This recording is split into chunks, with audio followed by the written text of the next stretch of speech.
For a convention. which convention? You would never have heard of it. I work at a sheet music publishing company. Okay. It was the Retail Print Music Dealers Association. I was gonna say MomoCon? No, it wasn't 3 months ago. No. No, it was the last week of April. It was interestingly enough at the exact same time as the NRA convention. But that was fun. Yeah, because sheet music and guns go hand in hand. Of course they do. not like getting people to write some country songs to go along with their guns. Or you can go for like classic Broadway. You know, Frank Lesser is the guy who wrote Guys and Dolls, but he also wrote Praise the Lord and Pass the Ammunition. So interesting. All right, we are live. I'm sure people might be watching. Alicia, at least. We shall see. I am reading here, though. Boy, the old gods were kind of stupid, weren't they? Yeah, they were.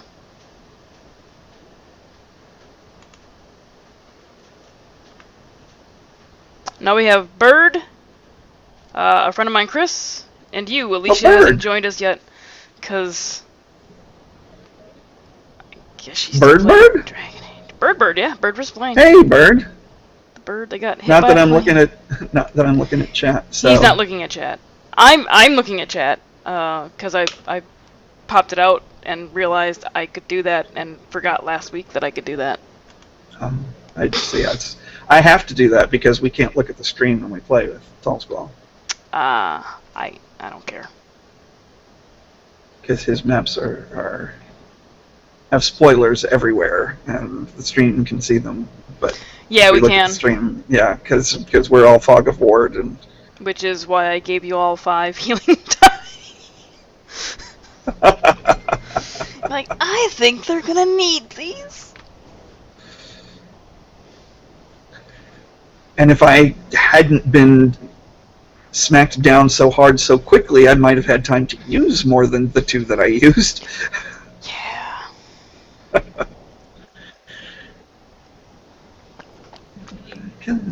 Oh, Bert only has this on in the background while he's falling out.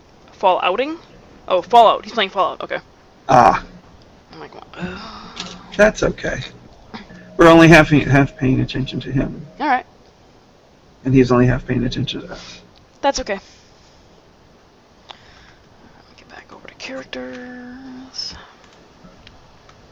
I assume you watched Alicia's creation last week? I came in right at the end. Okay, so you missed some of the stuff. Alright. That's okay. She had no idea what to do either.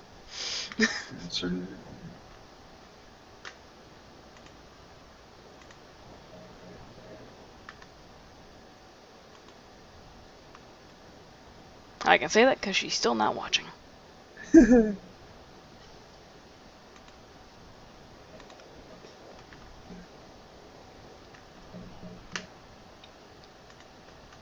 Alright, so the folks that are watching, or the ones that are listening and doing other things, Danny is reading my background for the campaign, because I apparently forgot to tell him about that.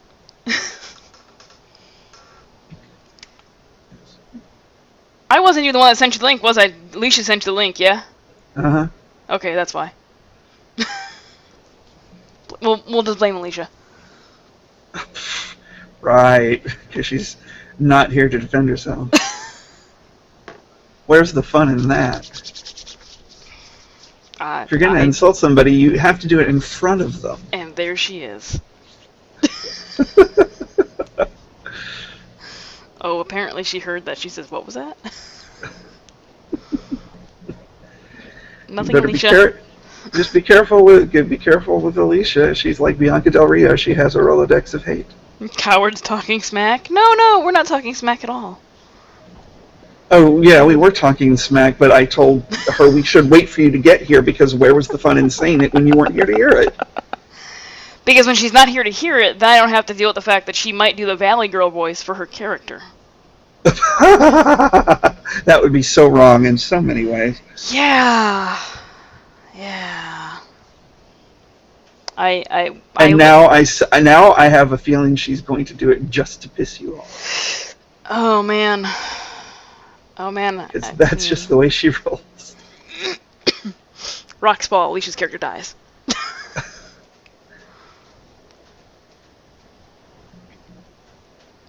No, I heard the Valley Girl voice for one session, and I could not. I was trying to be so serious that session, and I just couldn't. Well, that's a pretty harsh history. Yeah, you know. Okay, just looking at the races here.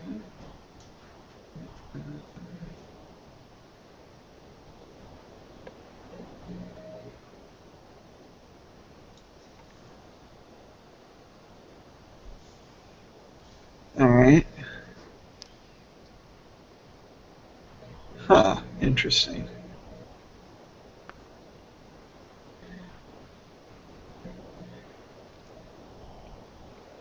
And once again, no Genasi on the list. Did I not have Genasi on the list? Nope. Oh, because they're not in Volos.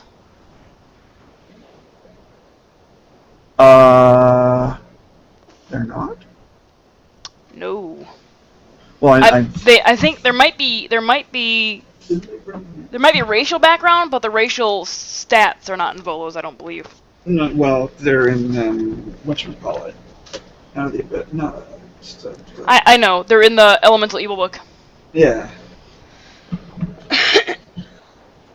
Do you want to be a Genasi? No, I was just I just because Jay did the same thing. He initially said, nobody is going to be Genasi in my world, and then he changed his mind, which is why Alicia is one. But he was very specific, saying, "Okay, I'm going to allow this, but before you decide on it, here's what you got to know because this is going to have a major impact on your character." Okay. So I just thought it was interesting that you didn't have them either for whatever reason. I think it's because I couldn't justify doing them because of the planes of existence thing. And I don't have there aren't necessarily different planes of existence. Like you have the plane that the gods are on. Devils, demons, gods are all on the same plane. Gotcha. Okay, so here's a question then, now that I've looked over the available races, read the background, and looking at the deities, looking at the classes and archetypes here. Oh yeah, there's some third-party stuff if you want to look at that too, so. Actually, I've read some of this. Okay. Ooh, you put Fate Weaver on here. Well, but before I go any further, though, I want to, that's the broad history, but do you have any more direct, recent political, racial background that you can tell me about going into this to give me a feel for race relations? Is how racially charged are politics, or is it, a truly, equal society racially, and it's just politics, rather than having racial on top of that or in addition? There are some racial politics. There's not a whole lot, though. It's just politics mostly, because of the fact that the races are trying to rebuild after the war, and for some races it's only been 1 or 2 generations. Like elves have only seen 2-3 generations tops since the end of the war. Right, because of the long age. Yeah. Long age. How impactful, because every DM has different ideas on this, how impactful is alignment? I am not a huge fan of the alignment system. However, the alignment you choose will affect a choice that the dice will choose for you. So, is the alignment more important, or is the god more important? The god. Okay. Because I hope you don't mind my asking questions like this. You'll notice most of my gods are pretty neutral. There's very few that fall under the evil or chaotic. Most of them are very neutral. There's one chaotic evil under the new gods. There's two lawful good. Actually, I see two chaotic evil. I see. Yeah, I was going to say I see two chaotic evils. Yeah. A neutral evil, a lawful evil. Yenta. I didn't realize until I read that. I'm Whoa. like, Really? Yep, we're gonna go with it. Yenta. Yenta is the goddess of vengeance. Matchmaker, matchmaker, make me a match. Find me a find, catch me a catch. Yep, nope. I'm gonna stick with it. It's out there now. It's out there for the world to see on the internet. Is there anything I should know class-wise as to how particular classes are viewed either positively or negatively? I think it's gonna depend more on how you act towards people. Because they're not gonna know what class you are just by your interactions with them. Okay. Are we starting at level 1? Yes. Okay.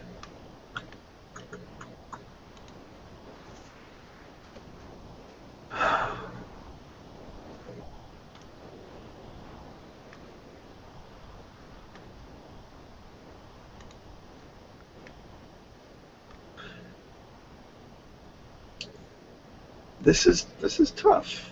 This is.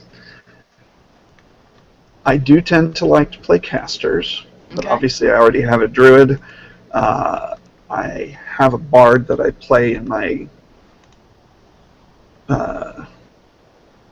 local face-to-face tabletop game.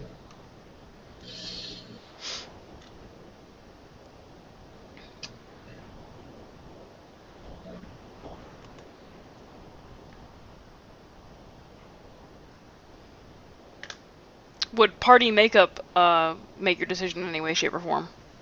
Party makeup does tend to play in my decision making because I tend to be somebody who looks to fill the holes. Okay, so to see what we're missing. Alicia is a sorcerer.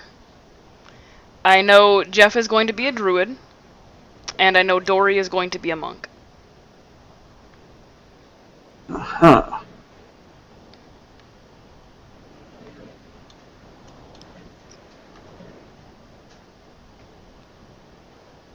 And is that everyone? That is everyone. It's 4 players. Oh. Quandary. Because my party balance personality is going, well, you really need to be some sort of melee tanky thing. I'm also, I've always been a DM that says play what you want to play. Don't let the party make decisions for you as far as what you want to be. So if I don't have a melee fighter, then I will just have to deal with that when it comes time for any encounters.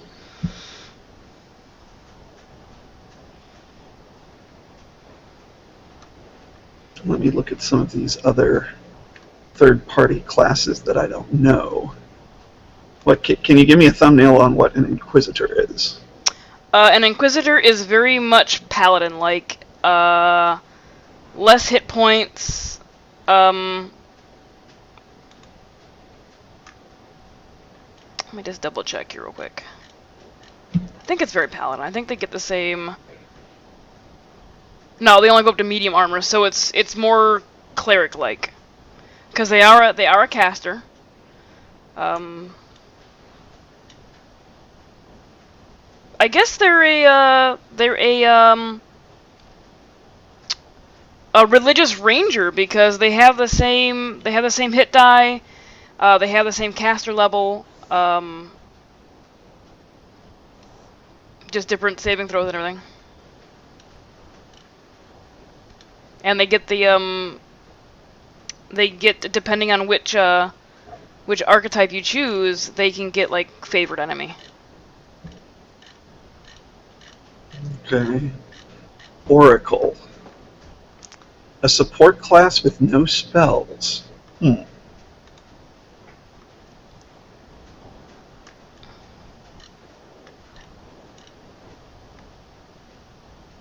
So what do they do? They get premonitions and visions.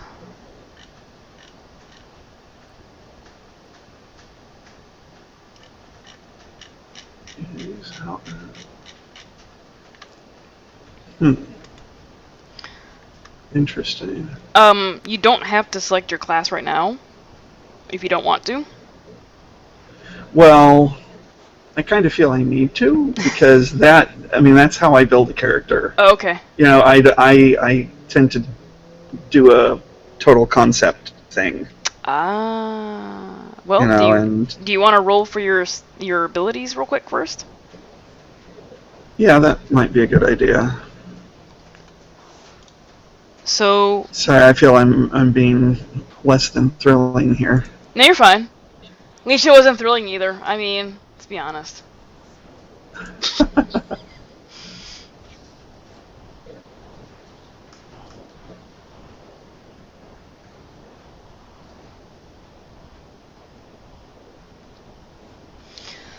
I'm going to pop out chat because apparently Alicia and Bert are having a conversation about what I'm saying, and I'm not seeing any of it. She says, "Totes understand it, Danny. Be funny. You take that back." I think she said that to me.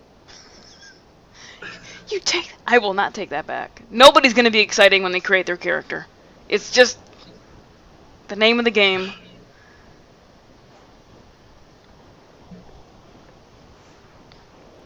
So, for your stat rolls, I have two options that you can do. You can either roll 20d6 and take that entire pool and pull out dice and put them where you want to put them. All 20 of them. Nothing over an 18 to start before your racial modifiers go in place. Or you can do 2d6 plus 6, but you have to roll in order. So you roll your strength, you roll your dex, you roll your con, and then let you swap two of them.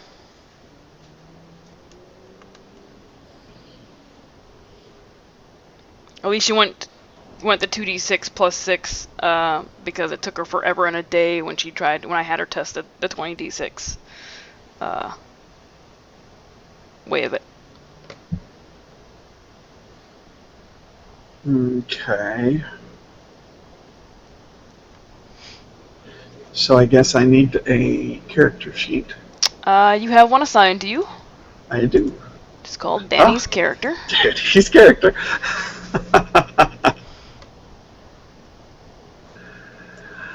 Well,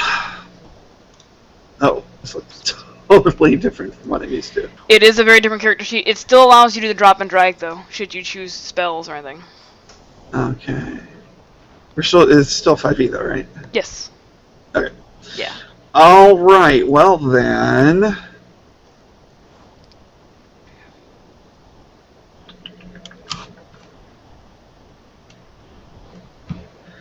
I don't know. I think I'm feeling the let's decide on a class and then do the pool. Okay. What can you tell me about Fate Weaver here?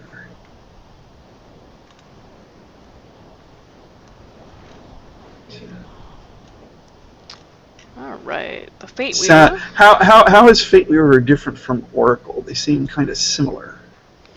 As far as their ultimate intent. Fate Weaver gets spells. Yeah, they get spells if you take the Oracle archetype for it.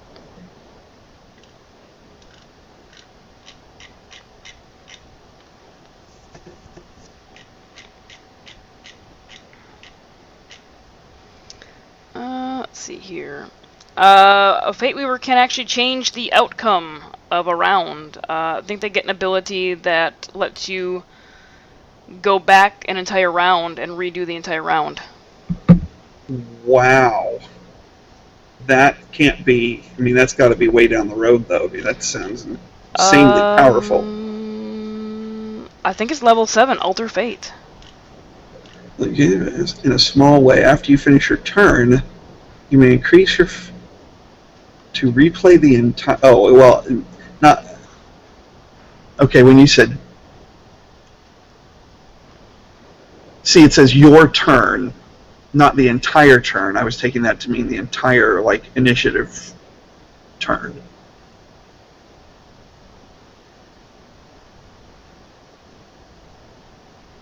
But it sounds specifically like it's only my turn. After you finish your turn in combat, you may increase your fate points by 3 to replay the entire turn. Yeah, I read the entire turn as the entire turn. No, because if you can continue reading, it says at 15th level you can have another creature replay its turn. So it's only you. Okay, it is just your turn then. Well, boo! I read that wrong. Yeah, I mean that would be just insanely powerful for a 7th level ability. But you only can do it once, so. Yeah, and it's once per long rest. But even so, yeah. But I mean, just it's got to be just your turn, because otherwise having that at 15th level would be meaningless. True.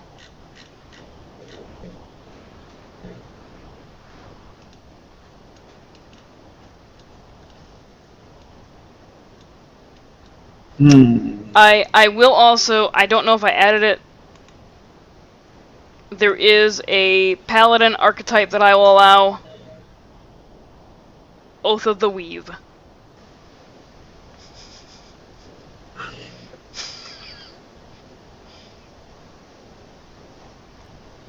That is it's specifically in a Faerun book I have.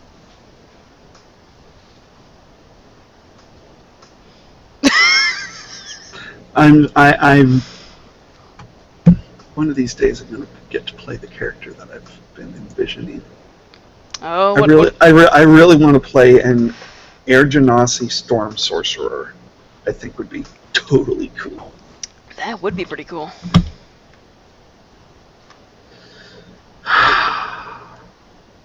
Alright, Druid is out. Bard is out. Barbarian is out. Fighter is out. I notice you don't have a Ranger on the list. Yeah, no, I couldn't. I mean, I couldn't find any cool third-party archetypes for it. Well, what about the Unearthed Arcana? Is that the new? That's probably going to be in the new. Yeah, that's not a third party. Well, true, but. I mean, this list is just specifically third-party things. Oh. Everything Wizards of the Coast is still in. Oh, so any of the Unearthed Arcana is fair game as well? Yeah. Okay. But a lot of the folks I've played with have been like, "What about third-party stuff?" I'm like, I don't want to have to go through all that crap and figure out what's balanced and not. So I went ahead and did it anyways.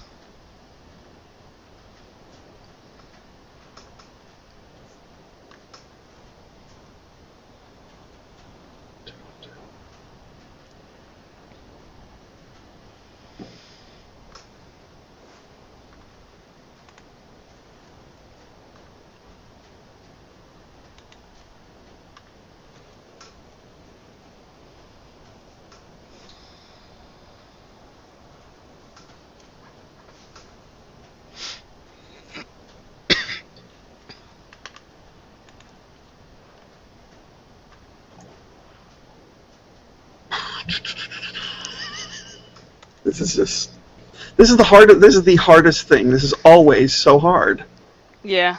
because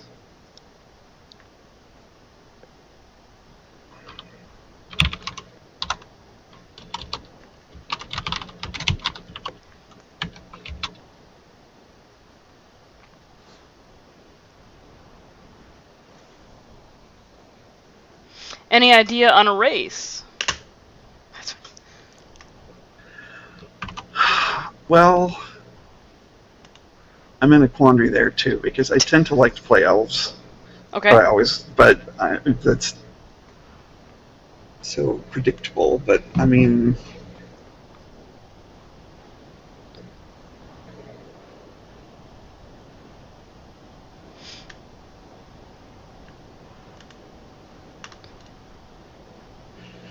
you know what I could do?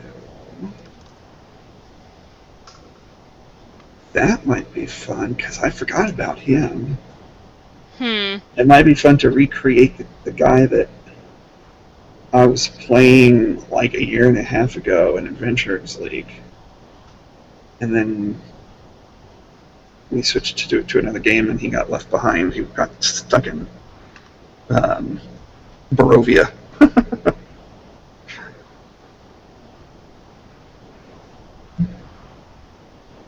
Yeah. So that I guess I need to look at the list of gods and see what you have that would work, if that would work. What deity did he follow?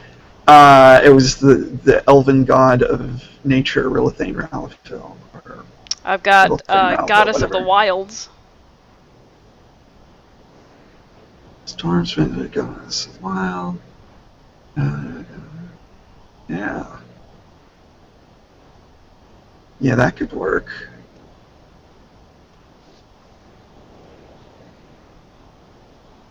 Of course, I'd have to come up with a different name. Because I used the same name for my ranger that I was going to play in Tall Squall's campaign, and then ended up not playing. But now he's the NPC older brother of my actual character. You don't need to change the name. It's fine. Unrelated campaigns.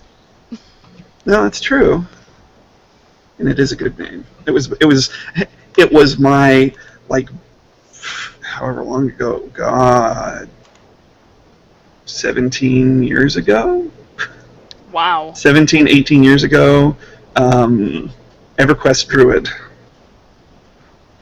is where that name came from. Talarian Duskwalker. I've used that name for years. It's my email address still.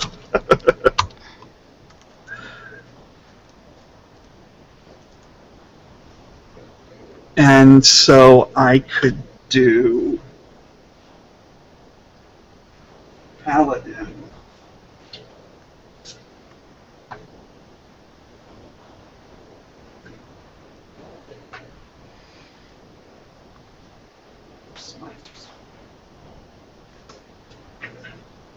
Paladin, Oath of the Ancients. Nature Paladin. Okay. Yeah. That would, yeah.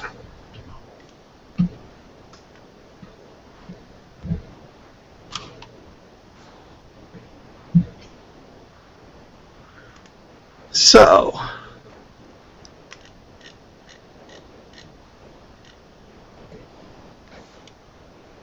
why did that put that in chat? All right. Oh, you have to click on the little pencil thing. Oh, there we go. So you can actually start editing. Yeah, there you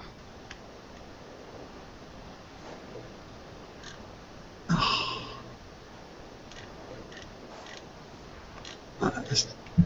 This character sheet is so different from what I've been using. I'm not sure what to. I am more than happy to answer questions on it. I like it. I like the OGL sheet. I like this one slightly less than the OGL sheet, except for the fact that it's not one giant text box for all of your abilities. So I'm chaotic good. Class and level. I have to click add, I guess, Yes. and then modify. Your name hasn't changed yet. I'm just curious. Because I'm not there. Oh, okay. I'm actually on the character sheet. No. But the character sheet name hasn't changed yet. Like the character's name.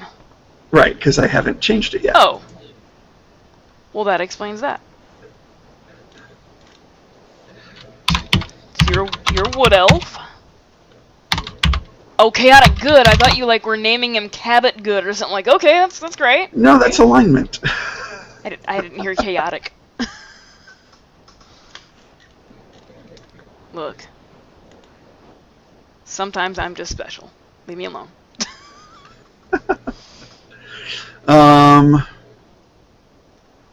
I can't figure out how to Talarian Duskwalker. Okay. Talarian. It's an ah, Ah. not an air. Tall Skull had the same problem. I don't know why. That's right. Tall Skull can't pronounce my name. It's the thing with him. He says Tonya. It took him forever to not say Amy Ami instead of Ayami.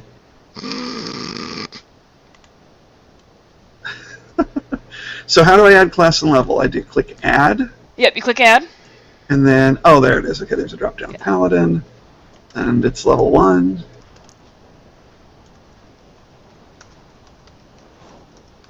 Okay. And then I guess now I do stats. Yep. Do you want to roll the 20d6 or do you want to do the 2d6 plus 6? I would rather do the pool because if I end up with some crappy rolls and can't fix it right. Well, it's 2d6 plus 6. You're guaranteed at least an 8. Yeah, but with my luck. I don't know. Alicia did pretty With good. my luck. Yeah, but that's Alicia. Alicia isn't me. And I'm not her. Fair point. Okay. So I just roll 20. No, there's a different formula to get it all spread out rather than for it to add them all together. Chris Cowpeeler posted in the Twitch chat 20d6. Oh. Why, thank you.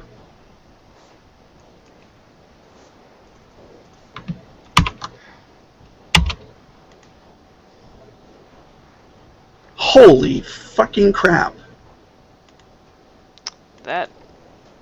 That's a pile of shit. Oh wow, no, do the add together.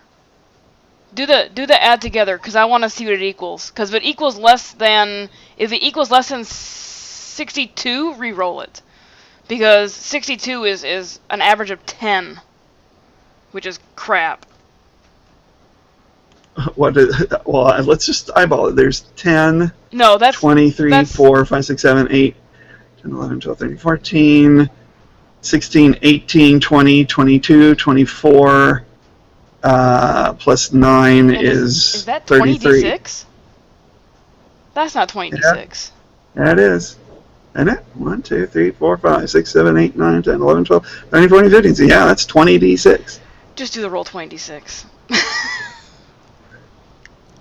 I mean, look at those dice. Yeah, I've got those are shit. 5 1s. I've got 6 2s. Those are shit. Re-roll that and just add them together so I can see if they add up to. Whole. Much better. So now you can a lot better. I mean, I got some 1s in there, but. I mean, yeah. Holy crap! That was so bad. So bad.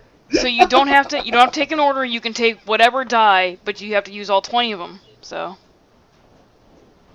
So on average, 2 of your stats will have 4 die, while the rest of them have 3 die, or one has 5 die, one has 2 die, and blah blah blah blah. Oh, right, because it's 6 times 3 is 18, and that's 20. All right. So, obviously with a paladin, I want to go with strength and charisma first, right? Yeah. Or constitution. Charisma for sure, because that's your caster. Yeah. And so then we're gonna do. Depends on if you're gonna be a strength or dex paladin. You could be a dex. You could wield a rapier. Yeah, no. And then Okay, you know. 5, 3, 5, 1, 5, 6, I was, 1, 2, 6. Man, I was really hoping somebody would make a paladin because I showed Alicia 6, 2, 1, 2, 2. A specific piece of armor that I created for the campaign. And I was like, oh man, if nobody makes anybody can wear heavy plate, I've just done this for myself. Okay, so I got 18 charisma. Let's do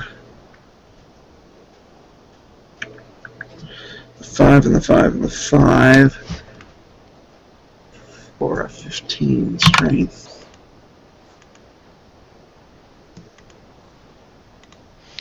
Alright, create that logo. Download. Let's do a 4 and a 5 and a 6 for 15 constitution.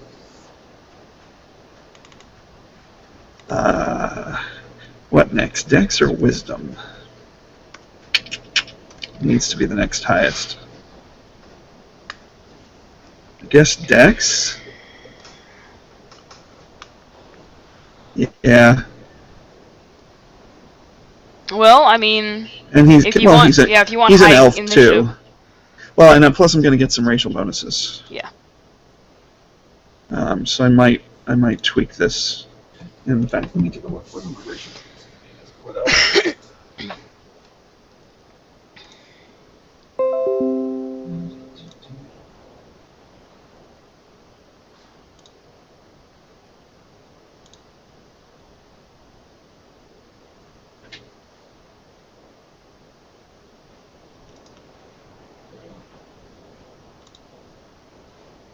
Okay, What else gives me a +1 wisdom? So yeah, Dex makes sense to go for the next highest. So that's going to be a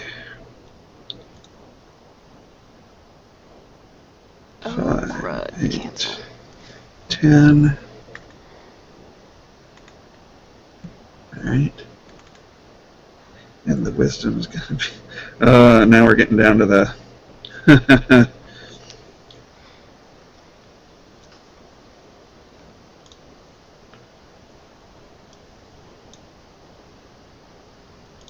2, 4.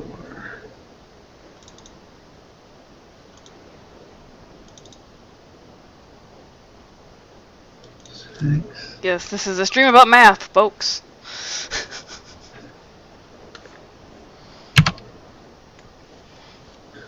Which gives me a 2, 3, 4, 6. Okay. What you got? So you got a 15 in strength, an And 18 in charisma, 7 because of my racial bonus. 7 in wisdom, a 6 in intelligence, a 5 in con, or 15 in con, 10 in dex. Yeah, he's gonna be a little bit of a stereotype, isn't he? Wow, he has got to be the dumbest paladin ever. Yeah, I might need to flip some of that.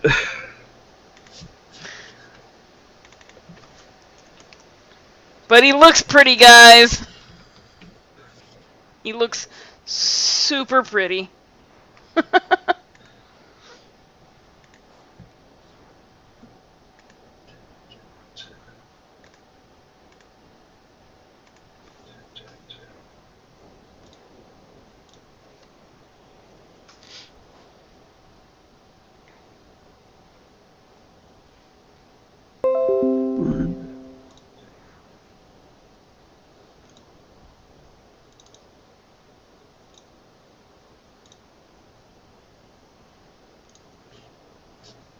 Okay, let me make sure I got this right.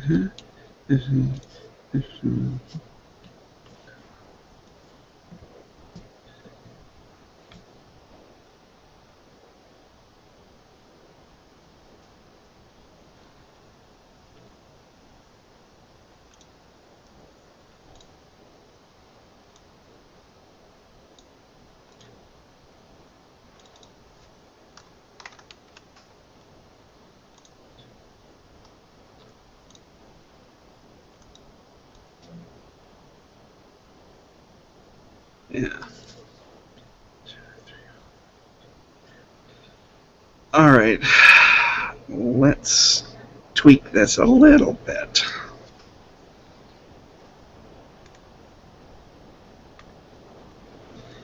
Yay, you have a name on stream.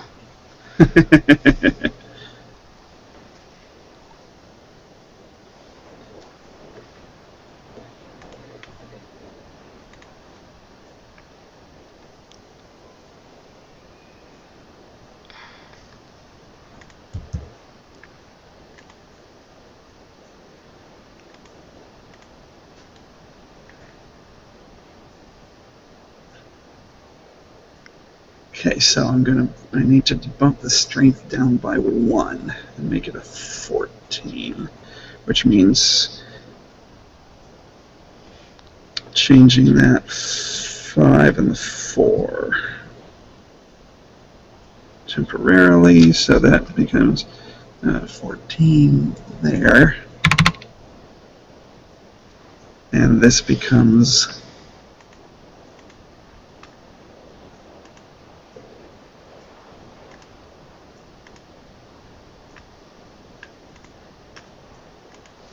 Alright, so your character name a 16. is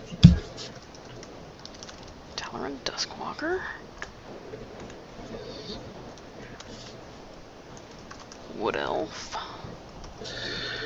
So now, if I take my con down to 14 by swapping this 5 and the 3 and the 5. So that 5, 11, 12, okay. That puts this at 14. And this moves this up to 12.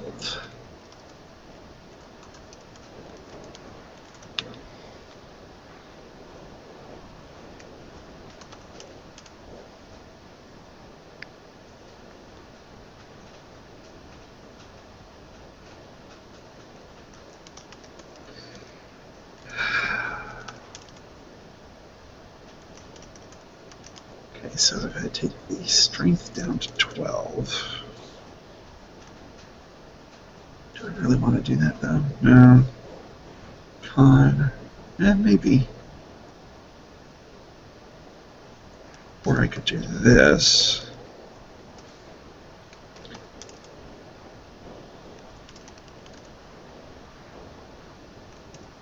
If I may.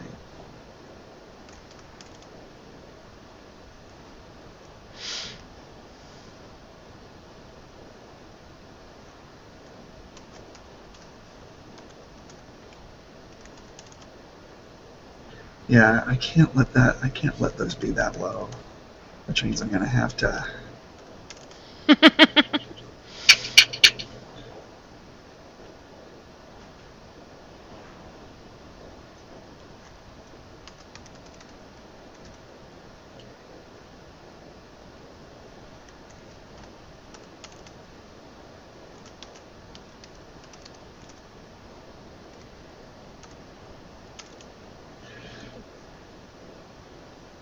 Man, it's a juggling game doing this way.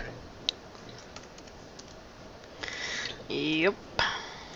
So if I put.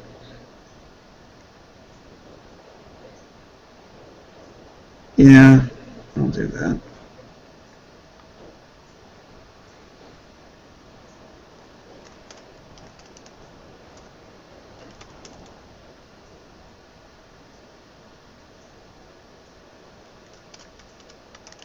Alright, roll me a d12.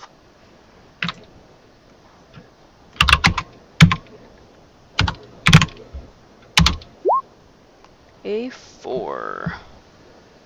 Not great. But you don't know what it's for.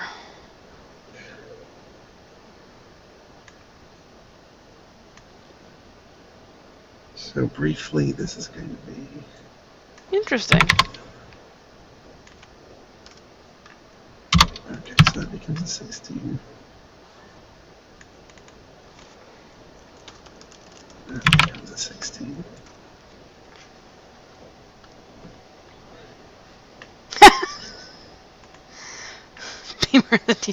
What are you trying to say, Alicia? His character's not screwed. It's not nearly as funny as what you rolled for. 6. Make that 2. And put a 6 over here. So strength is now a 12. And 6, 7, 8, 9, 10.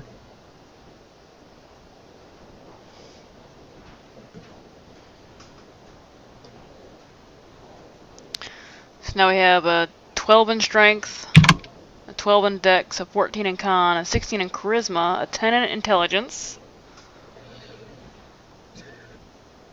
And I'm assuming you're going to raise wisdom? Yes, some of those aren't going to stay the way they currently are. Okay. Because now...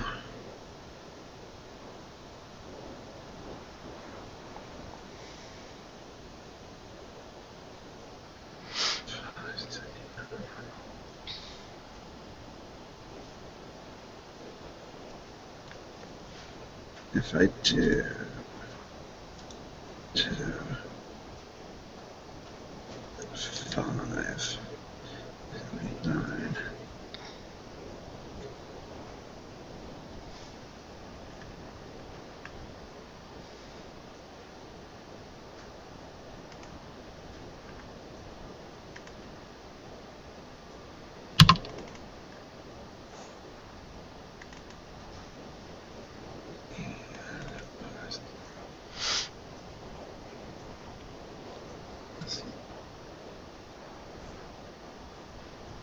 It's 10.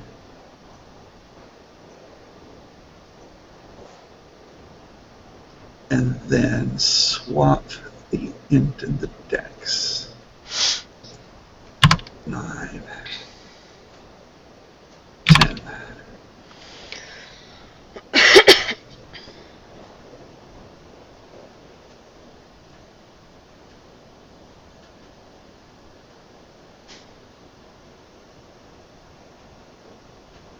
And then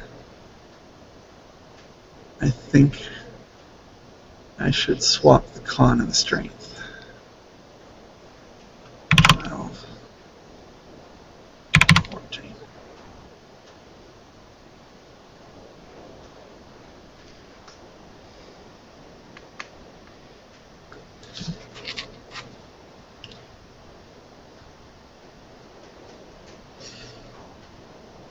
So that gives me a... So I've used... So let me make sure I've used everything correctly one last time. So I've got a 6 and a 6 and a 4 for a 16. I've got a 5 and a 5 and a 2 for a 12. I've got a 6 and a 5 and a 3 for a 14. I've got a 5 and a 2 and a 2 for a 9. I've got a 6 and a 2 and a 2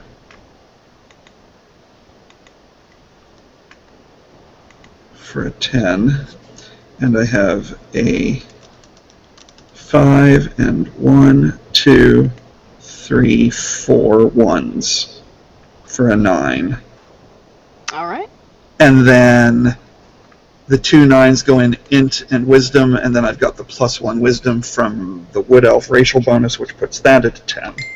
Okay. So 16, 14, 12, 10, 9, 9, +1. Yes. Excellent. I have mathed. You have mathed. You have done a lot of math. So much math. All right. So So how does it look? What do you think for a paladin? looks all right. I mean, for level 1, it looks pretty good. Based on what I rolled. It is about on par with the standard array. And as my druid, Kel's been rolling with a 9 intelligence all this time, so he just doesn't bother trying to investigate anything. He walks patrols around everybody else while they investigate. All right. So what can you tell me about Talarian? Talarian. It's gonna take me a second to pronounce that correctly. Talarian. It's very simple. Of course, Talarian. I've had the name for a long time, so I'm used to saying it. As far as where he's from, what he do. Well, where he's from is kind of up to you because I don't know the world. Okay. He is a wood elf. He is a nature guy. He is, all right. His deity is a nature goddess. So wherever the stronghold of the wilds are, and the elven societies, not high elven, but definitely wood elven. Okay. So Very we've nature got, boy. if you... Here I am making another nature character. I made a ranger, I made a druid, and I'm making a nature paladin. I guess that says something about me, doesn't it? A little bit. So there are some areas on the map that you can see. The middle of it is where you got those 2 giant lakes. Okay. And then I've revealed all of the city-state locations. I see 2 others, or unless I need to They're zoom all out, over. I need to zoom out. All over. So Alicia's character, Claudia, is from Nicopolis. There is quite a bit of wooded land to the east and to the west. So there is... Wherever the deepest woods are, the oldest woods. The oldest wood. The oldest woods. The oldest wood, is nobody ventures there. It sounds some weird shit goes on in there. So both of the wooded areas are gonna be pretty old. There is, and I can't read crap on my laptop screen. So there is Sergiopolis, Cortona. I would actually go ahead and say that you're probably going to be from Cortona, because that has a more elven ring to it, or Cartona, sorry, than Apollos, which is to the east of Nicopolis, in between the mountain range. That you can't see the mountain range. So are there elven strongholds anywhere, or are they just mixed in with overall society? Yeah, I would say that that Cartona is an elven city-state. It does look like Cortona, C-O-R. It's an A, and it's hard to read. Or maybe I wrote it wrong in my thing. Hold on. I'm zooming in on your map, and it's definitely an O on the map. Well, then it's Cortona. And I wrote it wrong here. It's not unusual.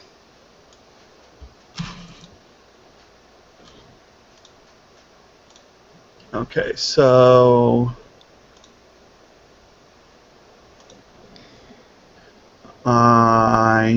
2. Alicia, too many numbers. Unsubscribe.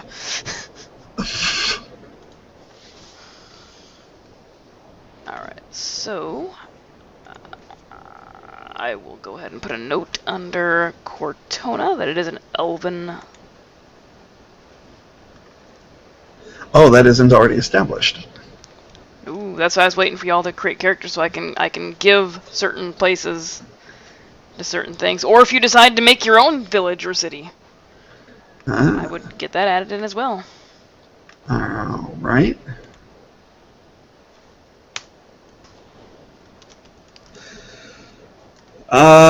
So yeah, he All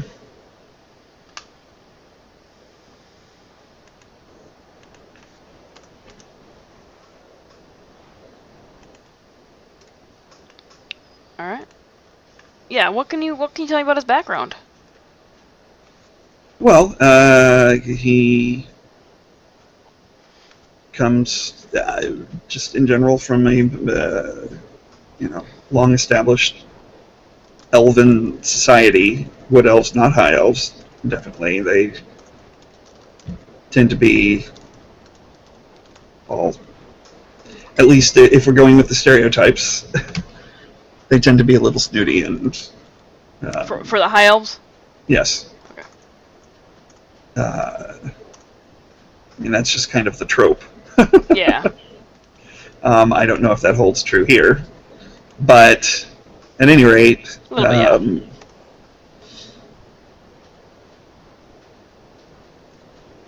So it's very much. I feel like I'm repeating myself. Protector of the wild, but definitely very, being a paladin, very deeply religious, very definitely good.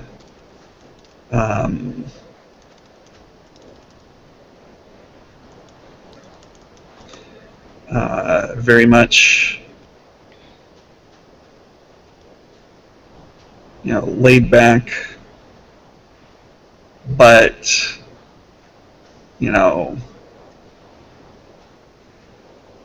since he's, in the service of a good deity, evil will get the smackdown. Oh, that's right. And you went with Zitrina for your deity, all right? Yes. I have no idea where to put that on this sheet because I'm used to the other one. They're under character. I think there's some areas for notes.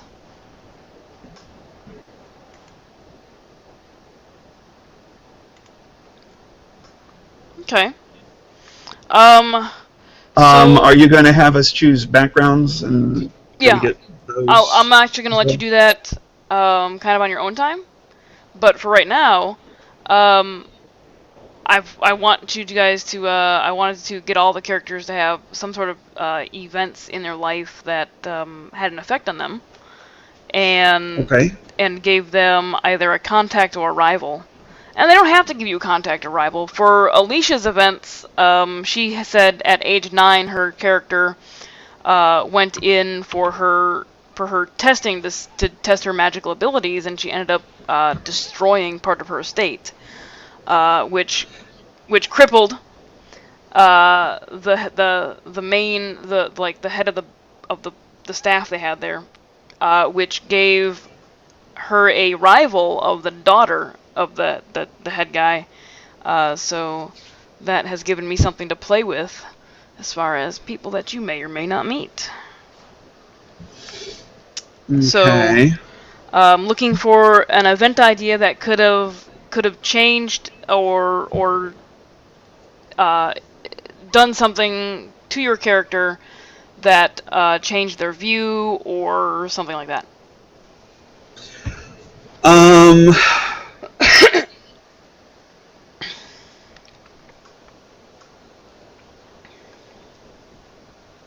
Well, we're really right now only dealing with the new gods because the old gods have been all defeated or locked away, correct? That you as a mortal know of, yes. Right. The old gods that are listed are the ones you know of that are currently locked away. Right. So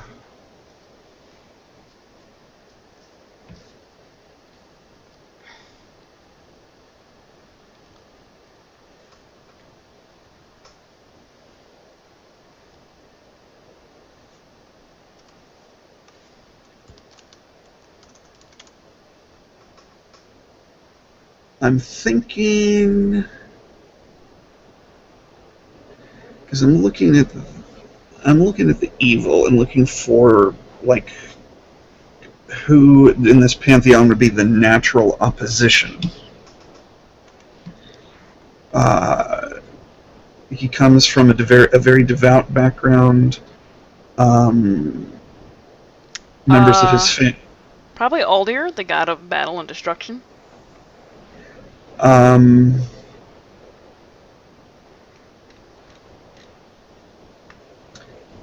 Yeah. Okay, I'm gonna go ahead and I'm gonna turn off the fog of war for a second. Okay, I'm not looking. No, I'm not looking at it. No, you want me to look at it? Yeah, I want to look at it. Oh. So I can give you a description of what the land is like, because you would probably know what the land is like. I'm gonna zoom the map way out so I can see it. About 60%, and I will ping you to where I would need you to be. All right. So you are. That is not my ping. You are going to be from Cortona. So you are between two mountain ranges, with a very long and large forest leading down into another city-state. Right between these two mountain ranges, there is a pass where you can get to the temple at Avalon. The major temples are on the map. They all kind of want to move as close as they can to that central island there, because that is essentially this setting's Mount Olympus. That is the home of the gods. It is shrouded in cloud. Nobody has reached it. At least nobody that has returned to say they've reached it. And then the red sections below are about, or not below, but the red sections of the map are, I think I said 15 to 20 miles lower than where the mortals live, and that's where you're going to find the demons, the devils, the tieflings, and all manner of douchebag creature. Okay. And then anything that looks like it's probably possible to inhabit it by mortals can. So there's separate little areas. You're essentially on a giant asteroid that has really, really deep ravines and crevasses, cutting off little areas from each other. So how is travel accomplished between these disconnected, the black areas on the map? So all the city-states have some sort of teleportation. Now there are some that you can't get to because they don't have a city-state. That is going to require some finagling to get there, and we will learn that as we get to it. And then you would know, because you're from Cortona, that to your south and slight east there's a location called Iron Gate, and the landmass south of that is where the old gods are imprisoned. Okay. And Iron Gate is where all of the celestial no, I can't think of the race name. ASMR. Thank you. Where that race is guarding it, and any quote unquote demigods that would have been produced are also there guarding, keeping the mortals safe from the one chaotic evil god they captured. So what is the black on the map? Is that It's just void, or it's not void. It's like the drop off down to the red areas. Okay. I didn't do a 3D map because I'm not the most artistic. Okay, person. so all of the non-red land masses are essentially big plateaus. Yes. Okay. Yep. Yep. And anything outside the map, like here we'll ping shift you over here. Mesanos. If you walk to the edge of that, there is nothing below. It's just nothing. So you're essentially on a very large crater with a flat top, and then crevasses and a raised center where the gods live.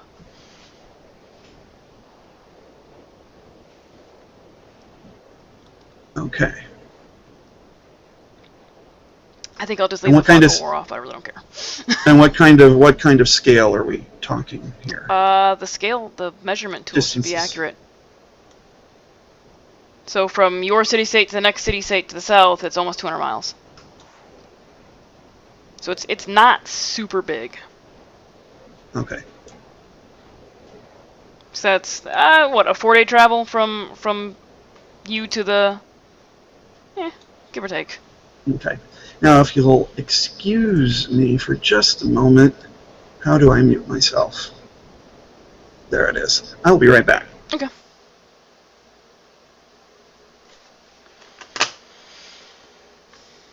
Alright, who is watching?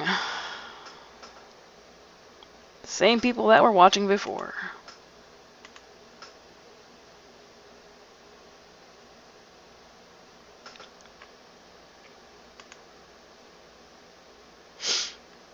You know you like watching the numbers, Alicia. Come on.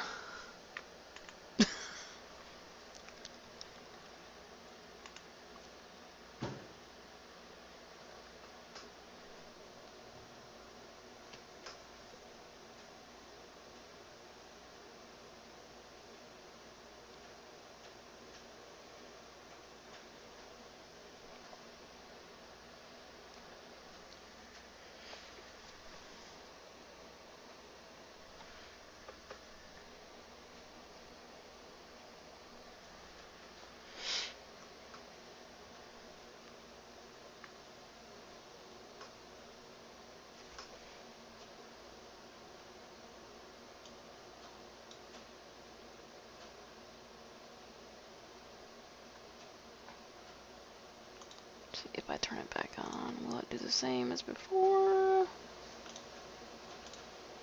Ew, it does. Good deal.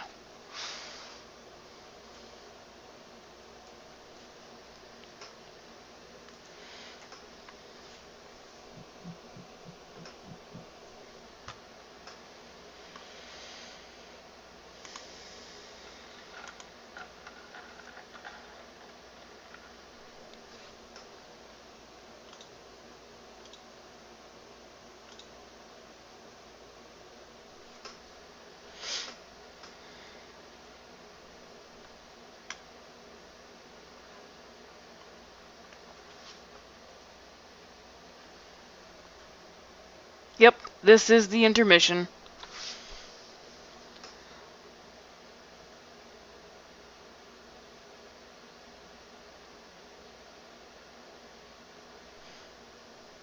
I'm not entirely sure why Danny's name looks so much bigger than mine, because of the same font size.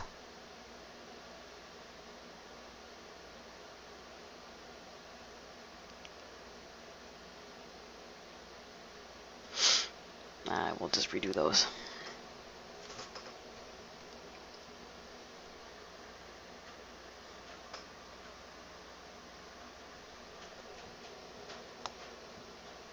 I think it's because his name actually takes up more space on the image.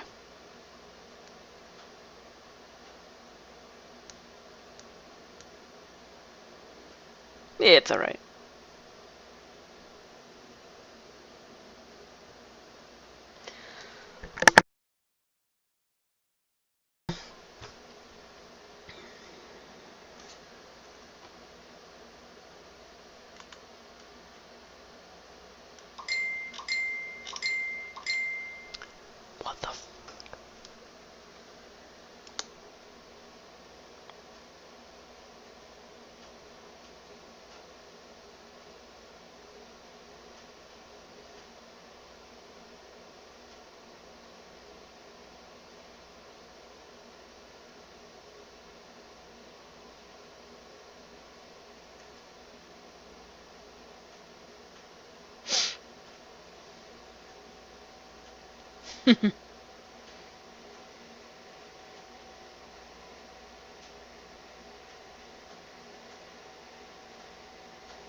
I have a bug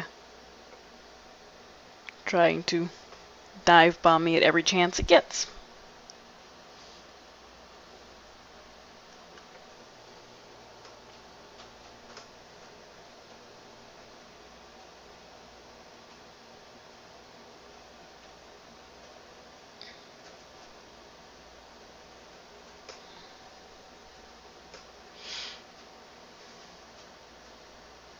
Sorry about that. That's okay. And don't hate me, but while I was away, I was kind of thinking I want to stick with Paladin, but I don't want to keep that same character concept. Because I'm just thinking, I'm just repeating myself, and I want to do something different. Okay. What are you thinking? I am thinking a half-orc. Ooh. Same god or different god? Different god. Okay. Different god. Okay. A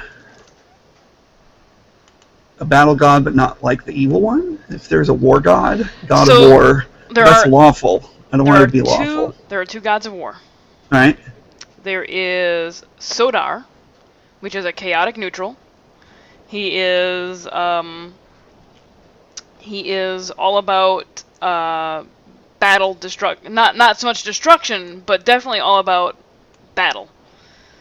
Doesn't matter if it's a fair fight or not. All about fighting. And then the lawful neutral one is Corius, who is the one that's all about fair fight, blah blah blah. Yeah, screw fair. Sodar. All right, so you're gonna go Sodar. Yeah. All right. Sorry. No, that's cool. Yeah. Okay, let me delete this and that other thing. I'm gonna make you roll something else again. I just gotta figure out what that something else is. Hold on, let me fix that. And I'm also going to change my name. Okay. Because Talarian Duskmarker does not work for a half-orc. No, it doesn't.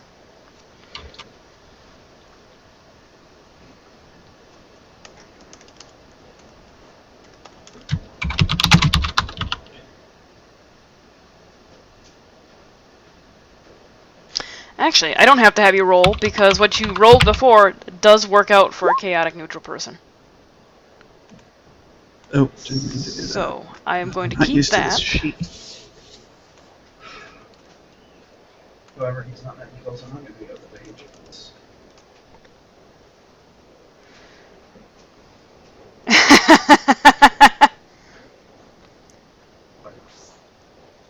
Alicia says, what about Kratos? Or Hugo von Smash?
So I get a +2 strength and +1 con instead of the +1 wisdom.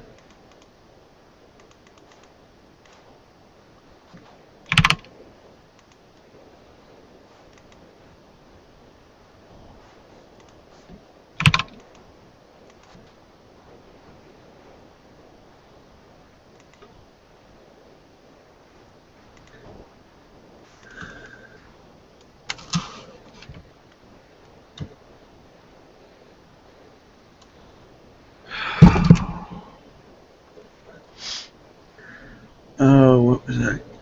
That was a good name.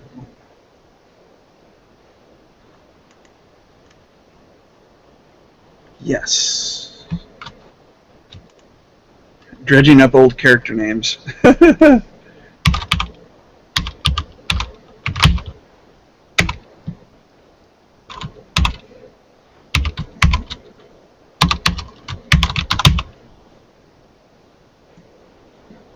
There. Koltash. Yes. That one I can pronounce. Everyone seems to have trouble with elven names.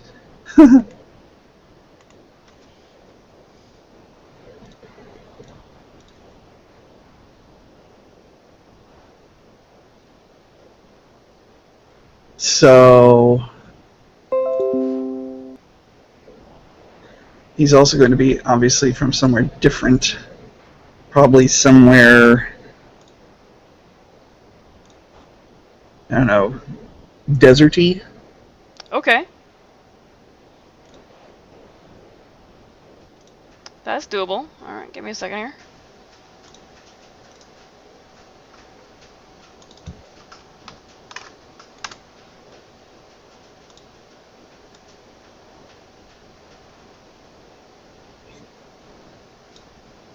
Had to get your new name up there. Sorry. It's alright. Somewhere deserty. Okay.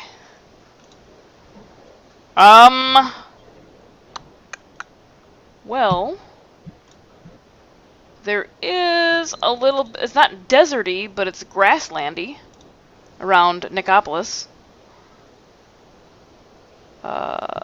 If you're looking for deserty, you're gonna be looking at one of the down in the lower left-hand corner. All that kind of gold squiggly, is that desert? Yeah, if you zoom in, you can see it's like crappy little plants. Oh. Just little shoots of brown.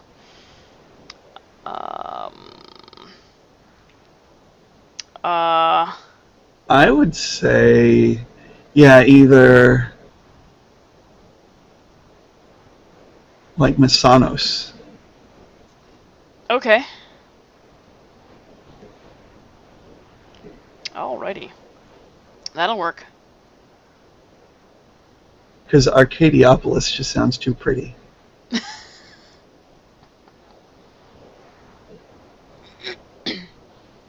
Okay. So...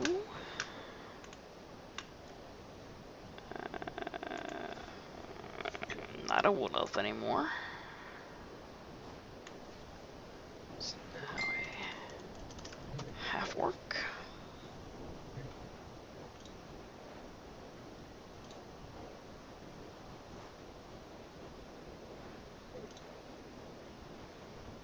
Bill from accounting. I just looked at the chat.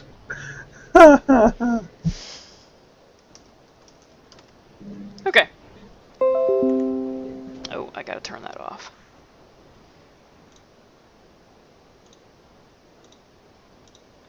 Stop synchronizing.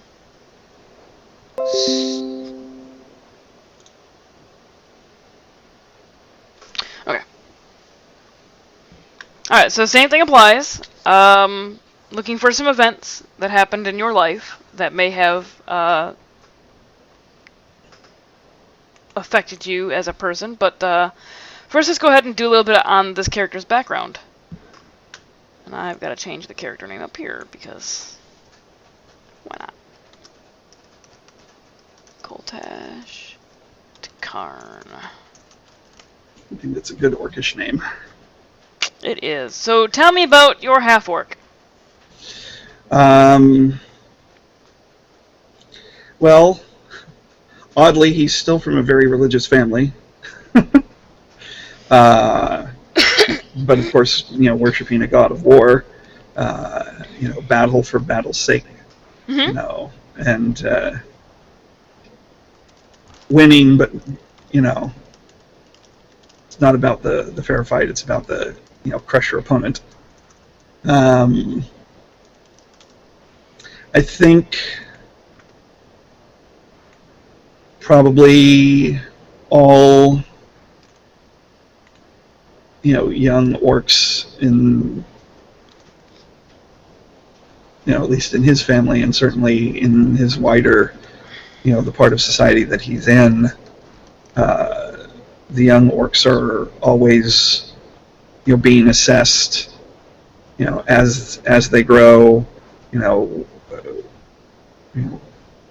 who are going to be the best warriors, who are going to be able to bring glory to their god. So you would get thrown into the arena at a young age. Yes, that's where I was going with that. You beat me to it. All of the young orcs. All right.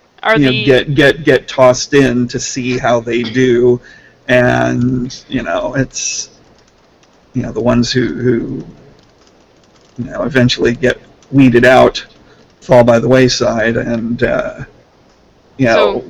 some of them become warriors, but only I think the best of the best are the ones that are allowed to enter into the service of Sodar, and have the divine powers bestowed upon them to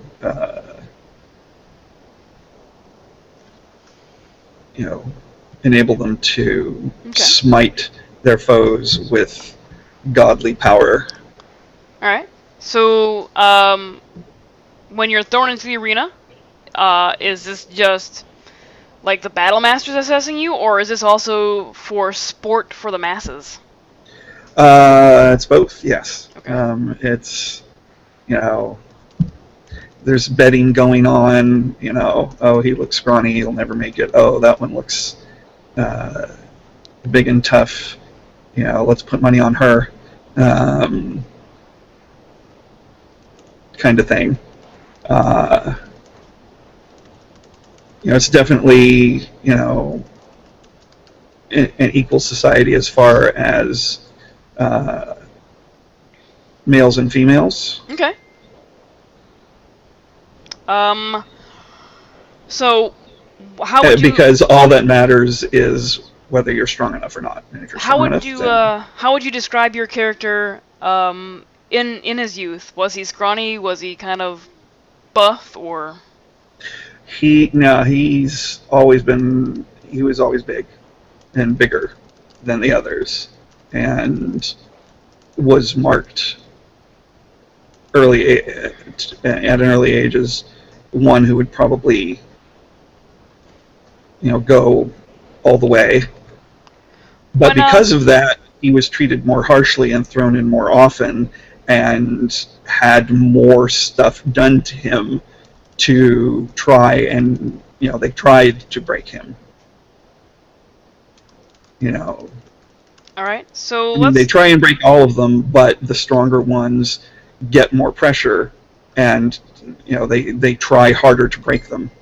Let's discuss your first time in the arena, which I'm gonna say is your event number 1. About how old was Koltash?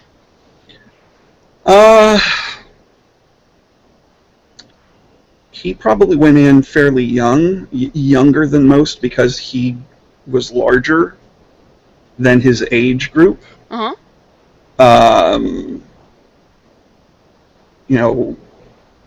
Orcs and half-orcs mature sooner. And I think the player's handbooks say by age 14. Yeah, I think so. So probably I would say maybe 8 years old. Okay. So he was 8 years old. This happened in the Massanos Arena. Do you know what the arena was called? The arena. Just the arena. Yeah, because there's only one real arena that matters, and all you have to do is say the arena, and everybody knows what you're talking about. Okay.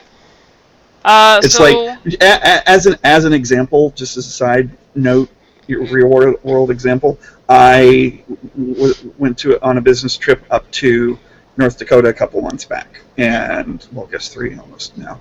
And I was in Grand Forks and was being shown around by one of my clients, and she was driving me around town, and she mentioned, and she started talking about the flood, Oh and yeah. it was just the flood, because locally, if you say the flood, everybody knows what you're talking about. It's the same thing in Mississippi when you talk about the hurricane. Well, it was before Katrina. Right. Before that, it was Camille. So now it's like the hurricane. Oh, which one? But it's like in New York, if you talk about the city, you know what you're talking about Manhattan. You don't have to say Yeah. Manhattan. It's the city. Yeah. So this is the arena. Okay.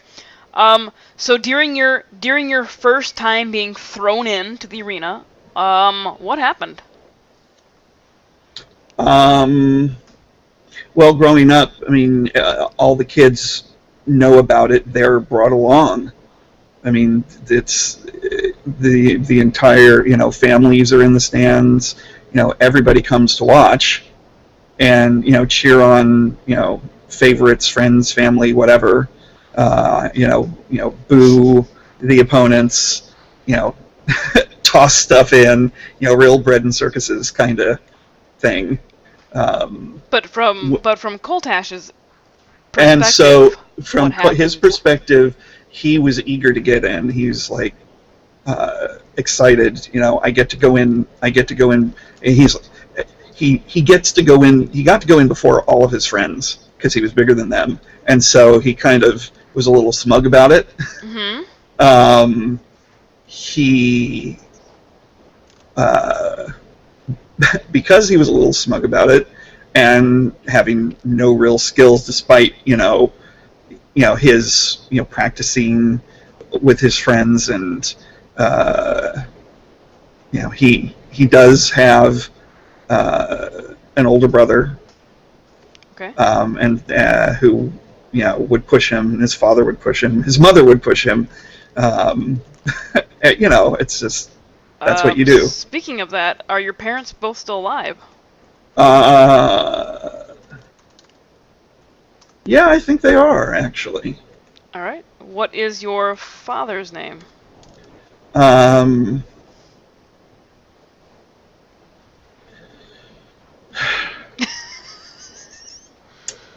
on the spot, thanks. I mean, yeah, I did the same thing to Alicia. Well, I know, but I mean, give me a second. I'm not I going to gotcha, just I gotcha. toss out something that I'm not happy with, because names are important. Karsh.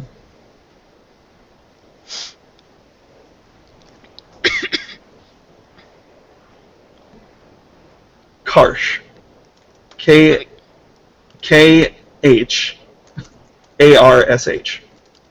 Okay. Karsh. Who's your dad? And your mother's name? Um,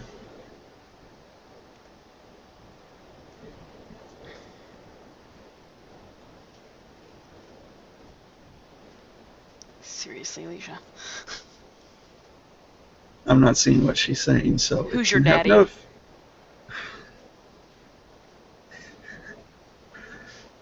God. Alicia will appreciate this.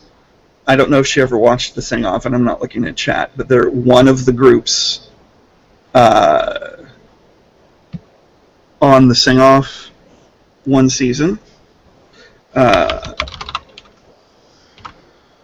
was uh, a collegiate group from Indiana. Mm-hmm. The Indiana, if you're from Indiana, you're a Hoosier. Hoosier, yeah. And so the name of the a cappella group was the Hoosier Daddies. Oh, man. Why? Okay. So I hope you appreciate that one, Alicia. That's a bad pun. That should have never been allowed. Anyway, who's your mama? um, And I'm gonna ask you your older brother's name too, just to get I know. Hold on. And how much older the brother is? 2 years. 2 years older, okay.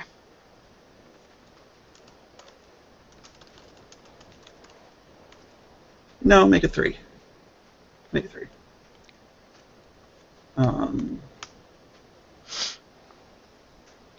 It was pun acceptable.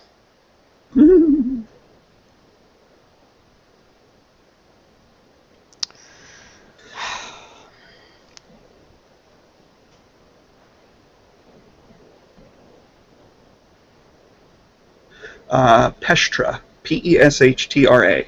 P-E-S-H... H-T-R-A. Pestra. T-R-A. Okay. And your older brother. Karst Jr. No. Would've been easy.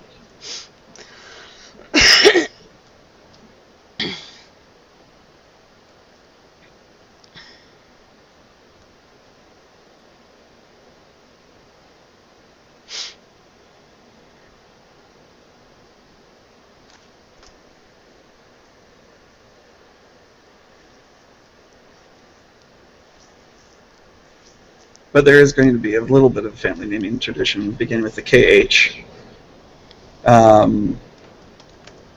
So...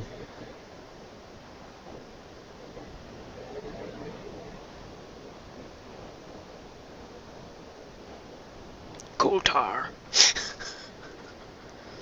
No.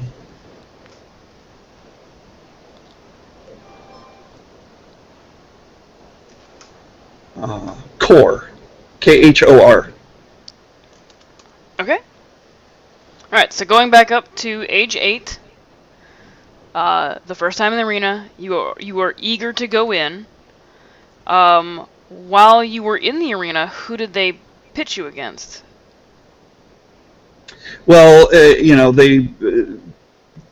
they have like monitors. I mean, it's not just one combat going on at a time in these circumstances, particularly when it's the younger kids. Mm-hmm. They're pairing them up all over the arena. Okay.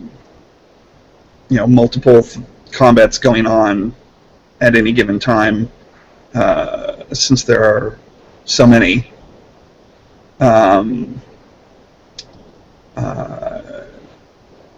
I got, they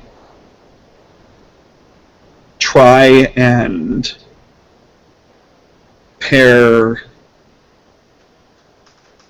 the kids up roughly by size, so it can be some kind of an even fight, because just otherwise it's over too soon, and where's the fun in that? Okay, so at age 8, you were pitted with somebody who was what, 14?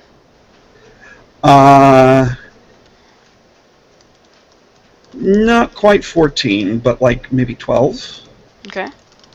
A little older than my older brother. Alright, yeah. Who is kind of doesn't like, started not liking me just because he was jealous, because it was obvious I was going to be bigger than him, because by the time I was 8 and he was 11, I was almost the same size. So you guys you went to the arena about the same time then? Yeah. Okay. So you were eager to enter the arena and you were pitted against somebody who was roughly 12. But Did you win or lose that fight? I had my ass handed to me on a platter.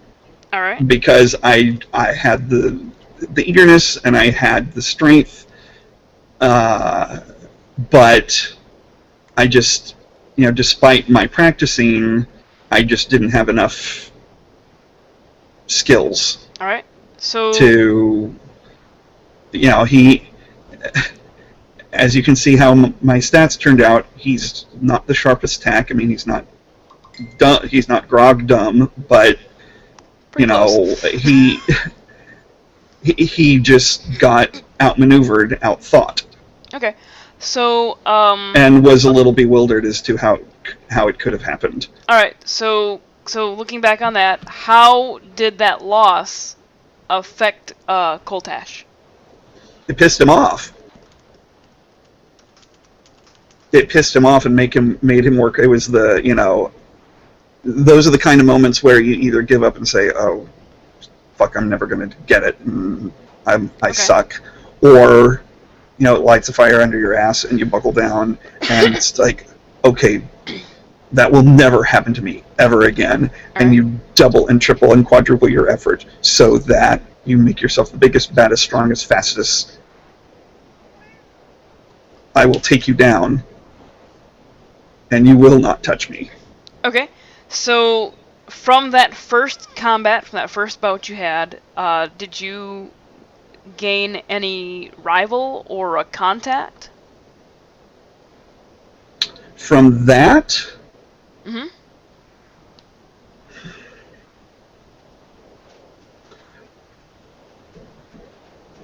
I think perhaps one of the trainers saw me, and upon finding out how young I was, okay,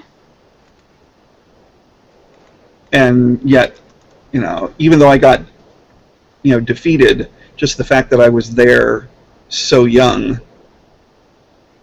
and had so much, there was so much to work with, raw material-wise, for, basically, a trainer. Was the trainer a half-orc or a full-orc? Or even a completely different race? I don't know.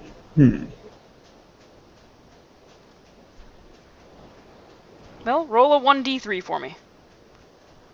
1 half-orc, 2 orc, 3 something else, and I'll pick the something else.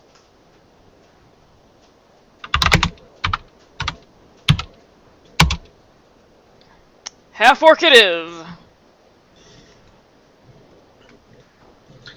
Male or female trainer?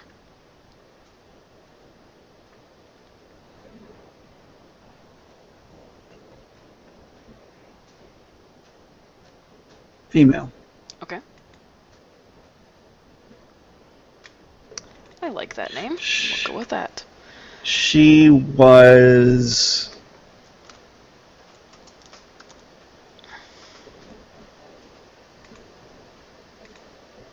All right, so she was a cleric.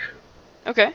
Who, because the members of the order, clerics, paladins, all the religious people, are always looking, they're the ones that spur these on, because this is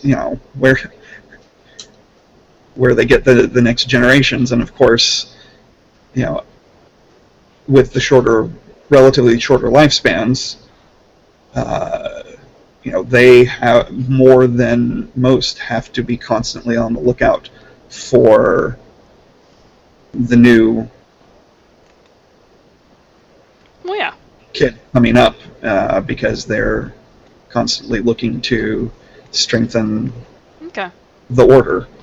And so any child that shows early promise gets noticed. Okay. So the trainer's name was Shiri. I put it in chat. Okay. And I still So, don't see a place for notes on this page. the last section under character, the last tab.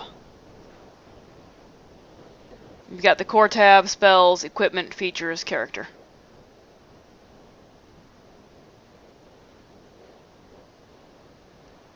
I'm sorry. Right, Maybe I'm right blind. right under your name.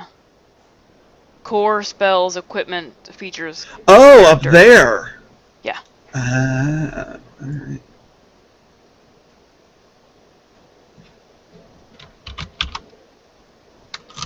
So yeah, the trainer noticed you, and I guess took you under her wing.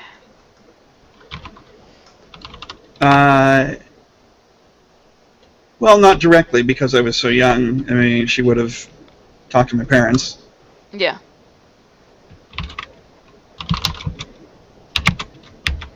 Okay.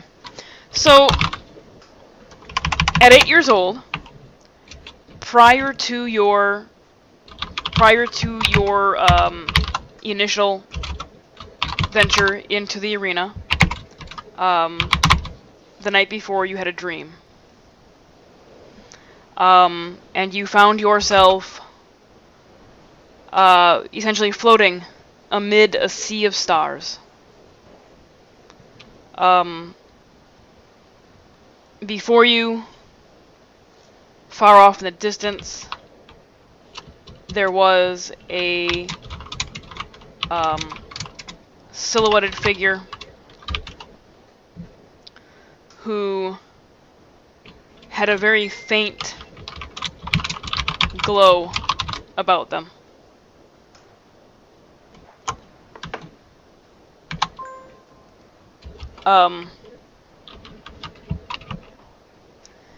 And as the dream progressed, you were shown a vision of a half-orc who looked kind of like your father, but younger. In the arena, standing over the body, or the unconscious body of another individual, victorious.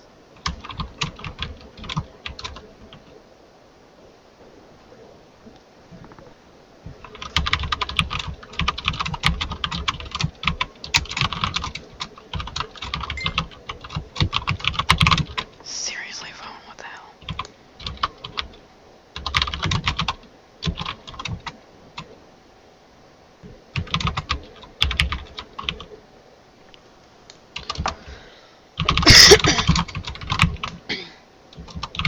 Would you have spoken to anybody about that dream?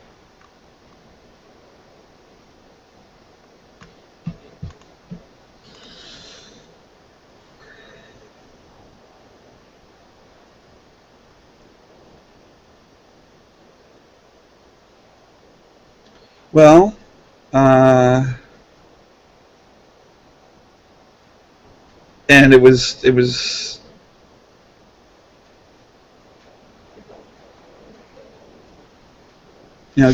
just tell it to me again to make sure I got it right. It was a vision of a half orc looking kind of like my father but younger, standing victorious over an opponent in the arena. Yep. So it started off with you floating amidst a sea of stars.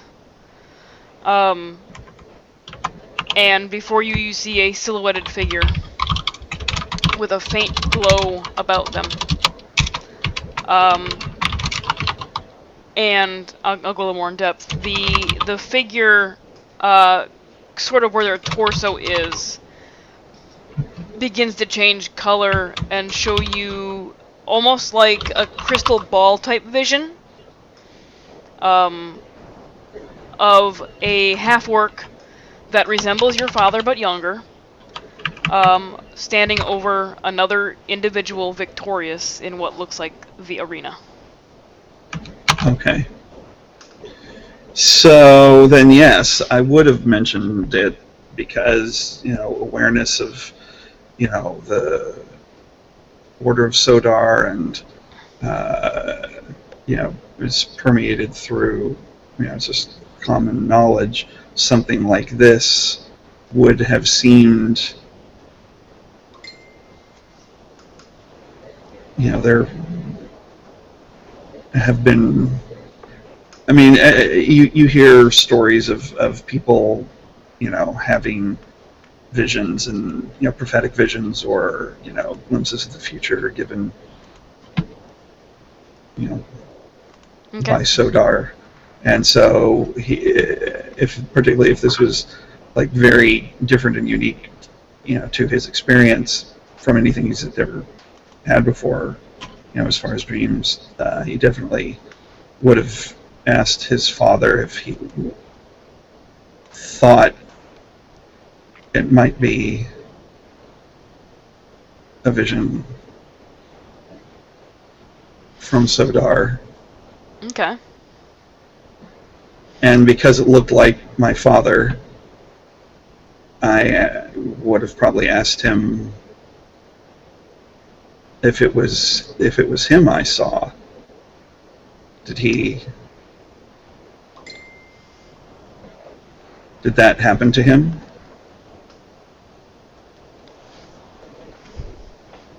Just throw my phone over there for a second. Your father would kind of pull you aside, like out of the way of the living area of your house, your domicile, whatever it is you live in, whether it be a house, a hut, like a apartment type thing. And say, well, yeah, I've won many contests in the arena. You gotta be a little more specific than that. And you don't recall the face of the individual. What you recall is seeing the half-orc that resembled your father.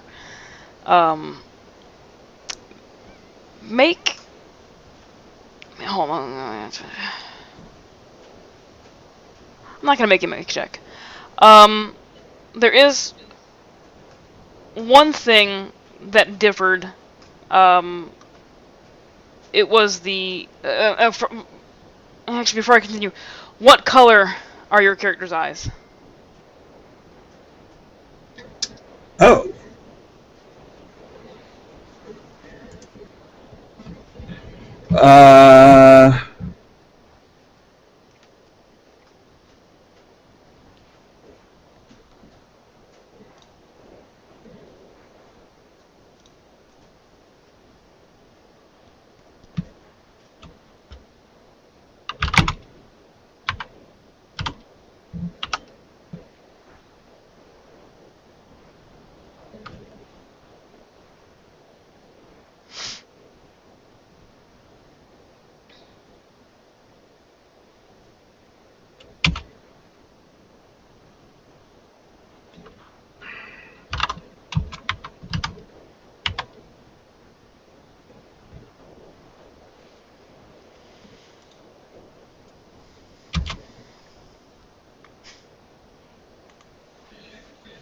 They're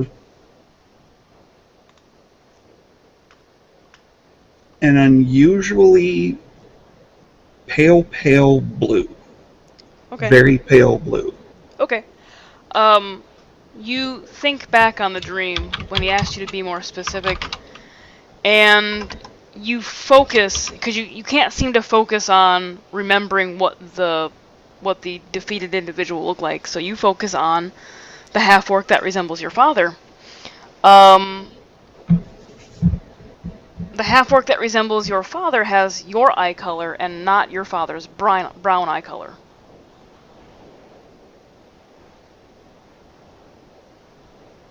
Because I get my eye color from my mother.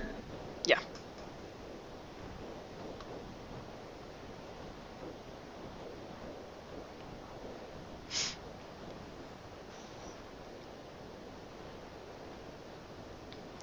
And your eyes are much paler blue than hers are.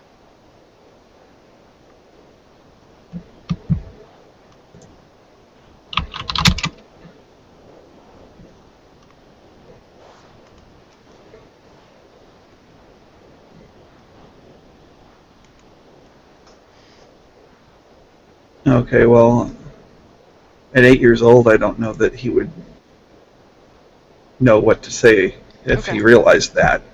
Okay. I think he would just kind of like go, Probably laugh it off like, oh just yeah. yeah. Oh, okay. I must have just been a dream. Perhaps dreaming of your own greatness. Uh, It's a big and day, he of wouldn't. course. You're about to go to the arena. Yes, yes. And then, because if this was like the next morning, then he'd just like that realization would wipe everything else out, and it's like, oh, what time is it? Is it time to go? And start getting, Okay. ready to,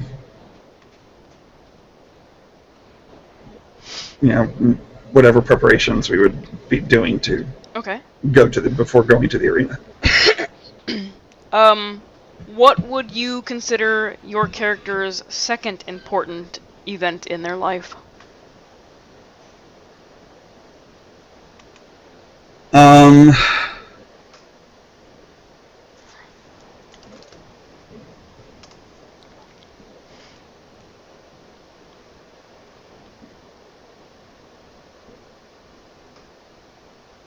I hope you understand that I'm trying to define your character without reading a 6-page backstory. yeah, I know. I've done that. I'm thinking probably um,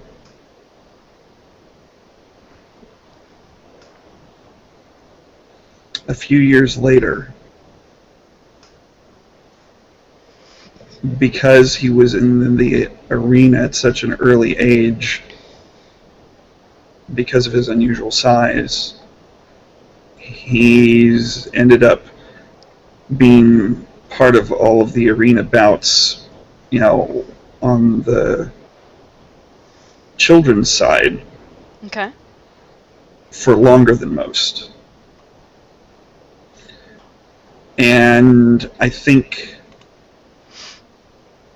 as he's gotten older, he's just gotten bigger until, he's bigger than all of the others,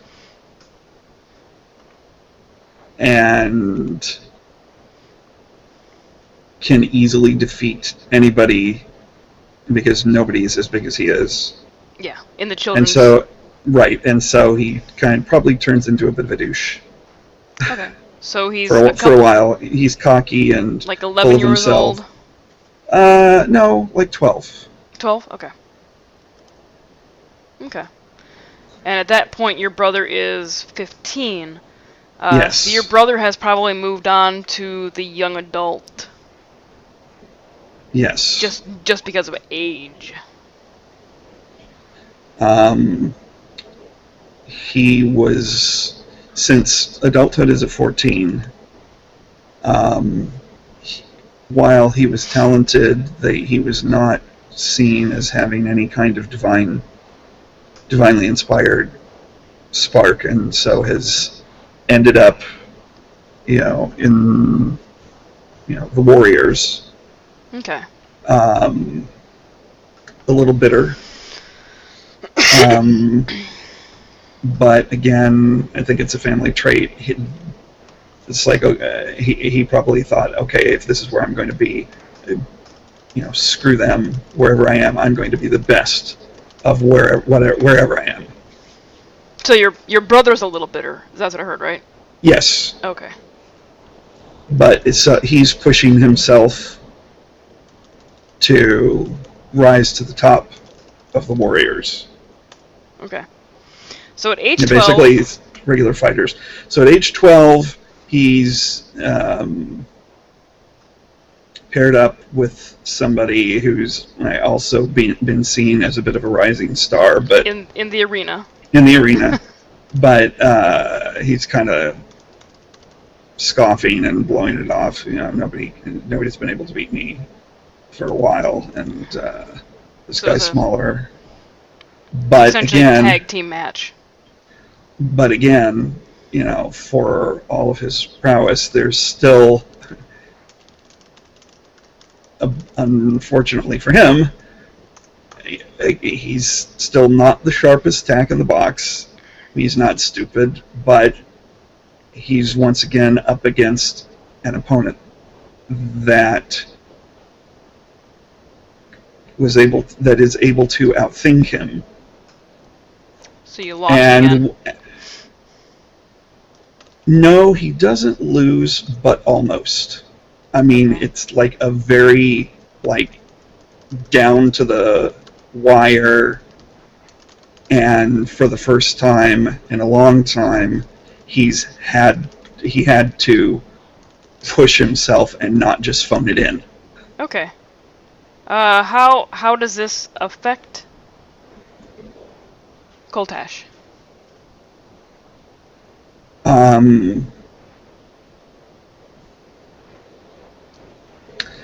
I think the opponent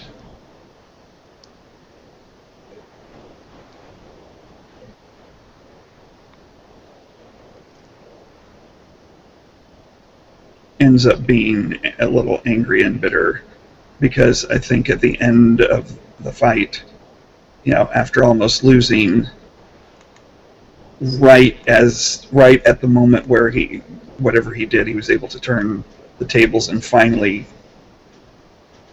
managed to eke out the victory, barely.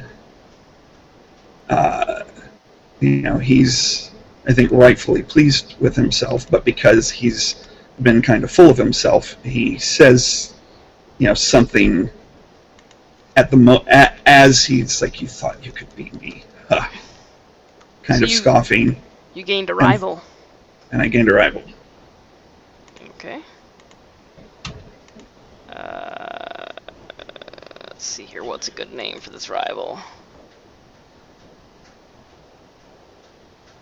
Who, because the rival saw all of my weaknesses and was able to figure them out pretty quickly and exploit those weaknesses, and it was probably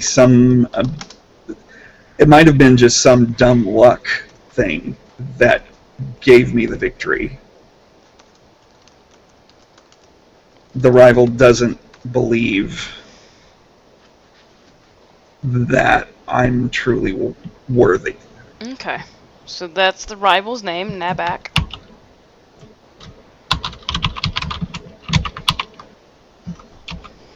Is this working for you? Hmm? Is this working for you? Is what working for me? Well, I mean, all of this. Yeah. Okay. Yeah.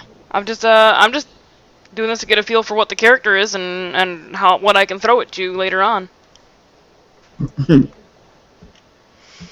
Okay. So far we've got that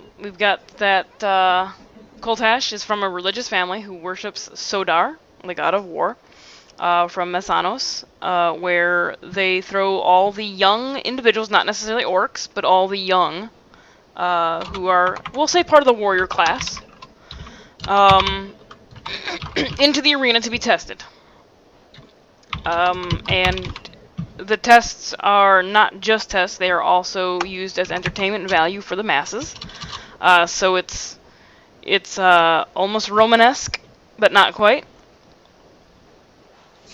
And you were pretty big for your age, and thrown in early to your brother's ire.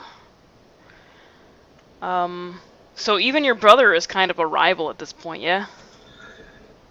A little. Not to the same degree. He's just...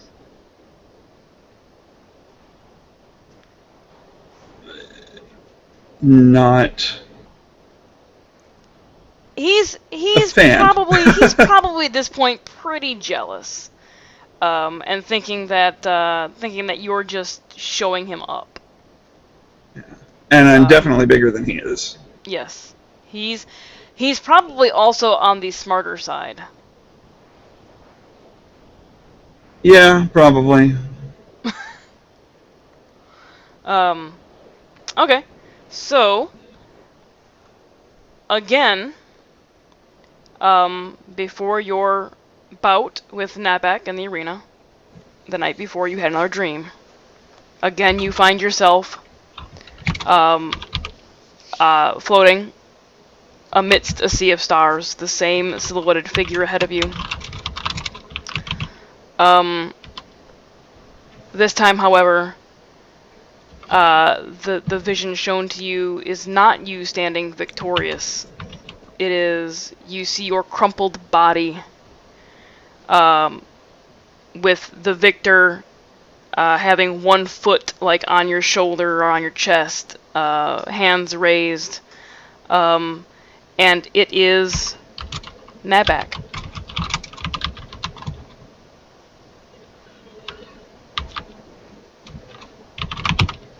Who at this point I don't recognize. You don't recognize him, but when you get into the arena with him the next day, you do kind of recognize him. He looked older in your dream, but the same features were there,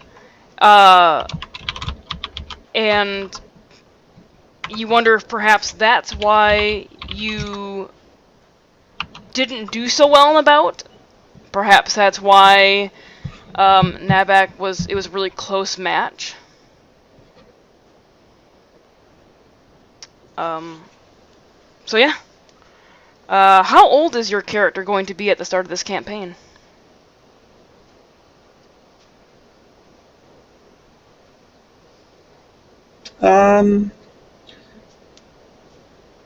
Not very old. I mean, as other societies go, but you know, he's reaching adulthood at 14, so you know, somewhere between 18 and 22. Okay, so from age 12 to we'll say we'll just call it 20. We'll just split the difference between 18 and 22. Why? Well, I would have figured there would have been another major event, which would have been at 14 and my becoming an adult and being formally brought into the order. Yeah. And beginning my training there. And there will be another event, but between the age of we'll say you were brought into the order about 19ish.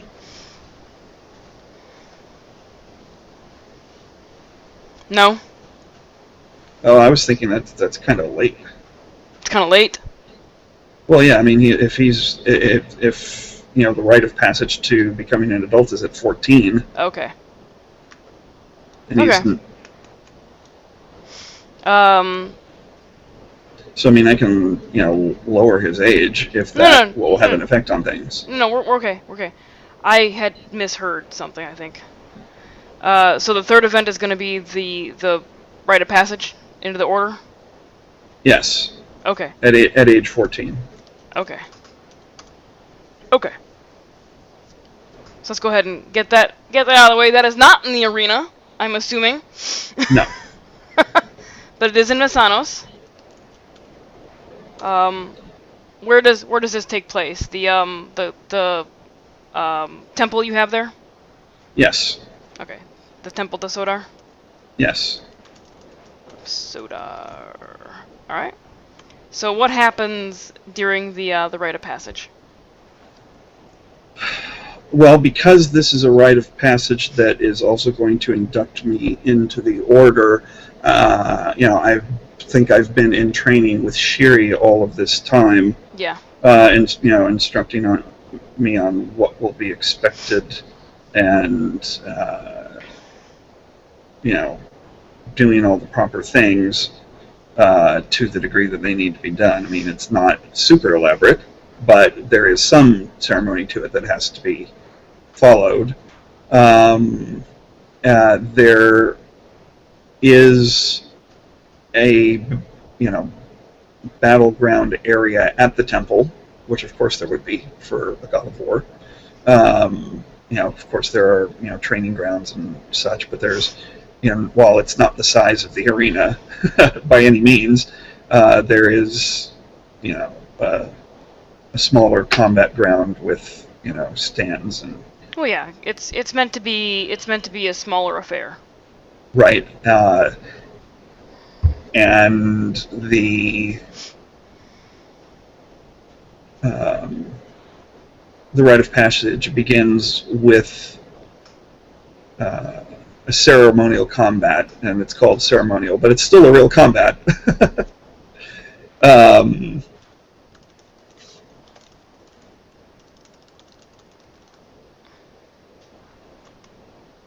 Okay. and you know, basically it is the final test, and there are people that have gotten all the way this far and been picked and trained, and if they lose this bout, they're out.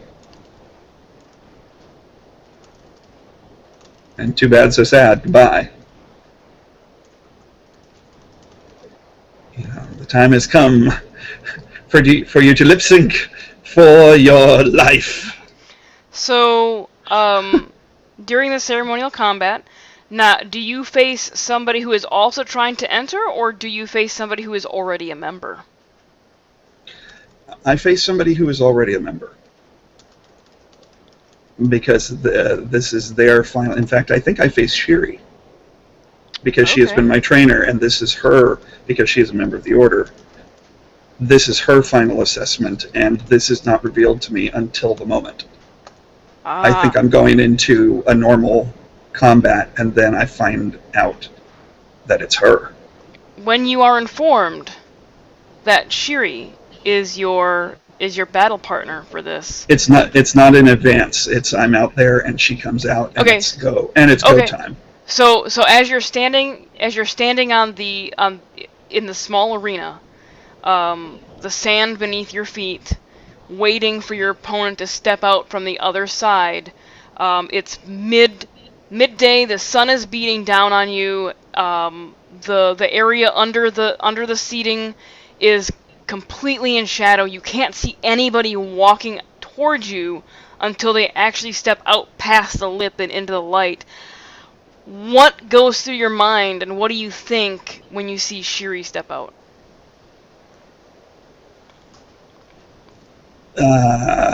Oh shit. There's definitely an oh shit moment. Because she's the one that's been training me, and I know what she's capable of. Okay. But, you know, because she's trained me, I know that I wouldn't be here if she didn't think I was ready. All right. And that all I can do is put every ounce of myself into this. All right. Because to fail this test is unacceptable. And what is the outcome? And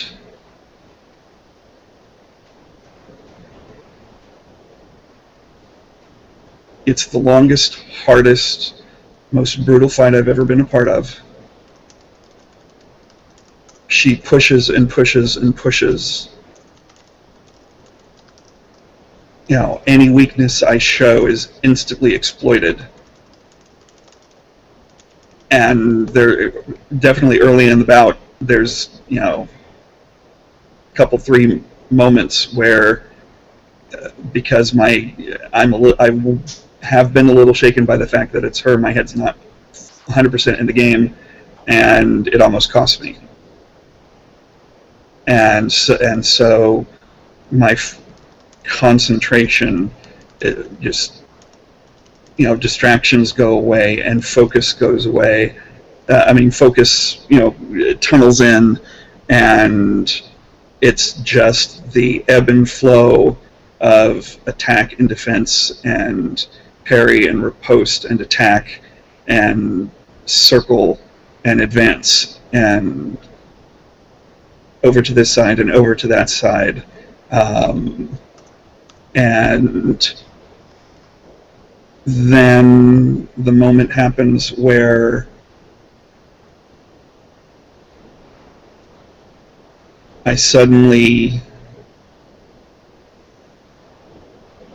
somehow get it all comes together, and without her having directly instructed me on any of this, which I think I understand later why, but I just open myself up to Sodar and, think, Sodar, lend me your strength, and he does. And that's the moment where I feel the divine energy fully enter me for the first time. Okay. And all of a sudden I'm able to react better and hit harder and faster, and she senses it, and her divine energy kicks in, and now, it's like a Super Saiyan fight now. And now she's grinning, and I'm grinning, because even though this means everything, and I can still lose it, just the joy of battle and feeling the presence of God, our God, is almost overwhelming. And I push and I push, and she pushes back until I find a moment where somehow she has an opening, and I move in, and I've won. Okay.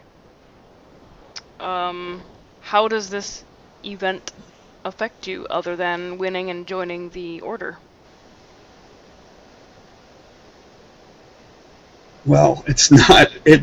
I mean, yes, I won, and yes, I'm joining the Order, but now I understand why the winners have to leave, or the losers have to leave, because the losers are the ones where, despite everything, they were not able to open themselves up to the power of God and have that power enter in and make them more than they were. Okay. And so he's deeply affected, his faith, his religious fervor. Okay. Just flares into an existence that, while it was kind of, we worship Sodar and etc., but now it's like it's direct and personal and real and in me. Okay. Did you gain any contacts or rivals from this event? Well, yes, because I gained the whole Order. Okay.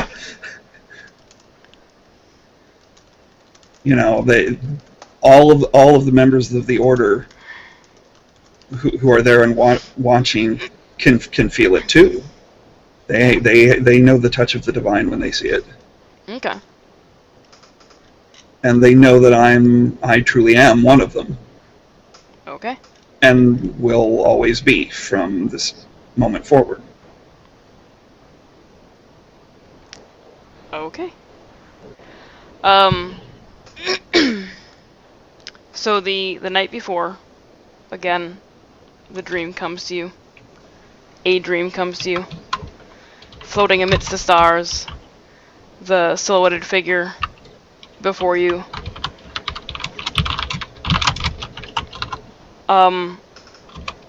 And the vision shown to you is an arena. The seats are empty. There is no opponent to be had. It's very much a first-person experience. So you glance down at your hands, and you turn them over, and you see that there are liver spots. These are the hands of an extremely old individual. Almost unheard of in your culture, because very few people who are part of the combat class, the warrior class, live to see old age and see liver spots. And that is the entirety of the dream. You awaken the next morning, ready for your trial.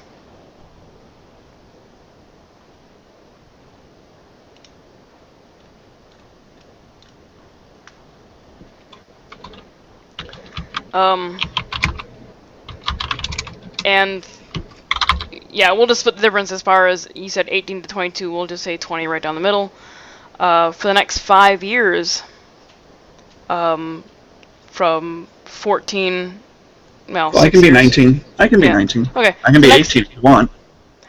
It's up to you. That's why I asked. But for the next amount of time, from the time of your trial to the time of whenever we start the campaign, I think I'm still pretty young. I'll say I'm 18.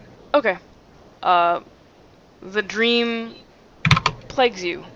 It continues. It doesn't really show you anything that has any bearing on what's going on around you. And the dream varies from a great victory to a horrible defeat to nothingness. It always starts the same. You are floating amidst the sea of stars. It is almost pitch black with a silhouetted figure in front of you, with the glow from behind, creating the silhouette. And as you grow older, the figure reaches out a hand and beckons towards you, or beckons you toward it. And that persists almost every night as you grow older and older. And sometimes even in your wakefulness, you'll have a flash of this figure in your mind. What would you do about this?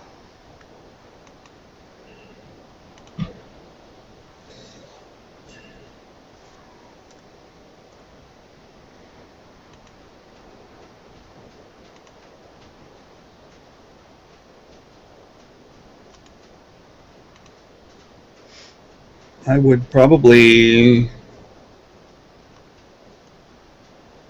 at least initially, well, no, because I remember how my father reacted.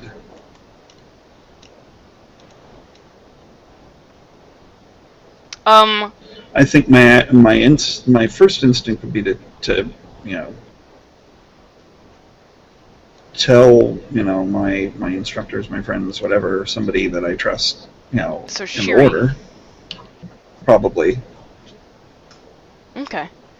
So you speak to Shiri about this, and what do you explain to her? What do you tell her is happening?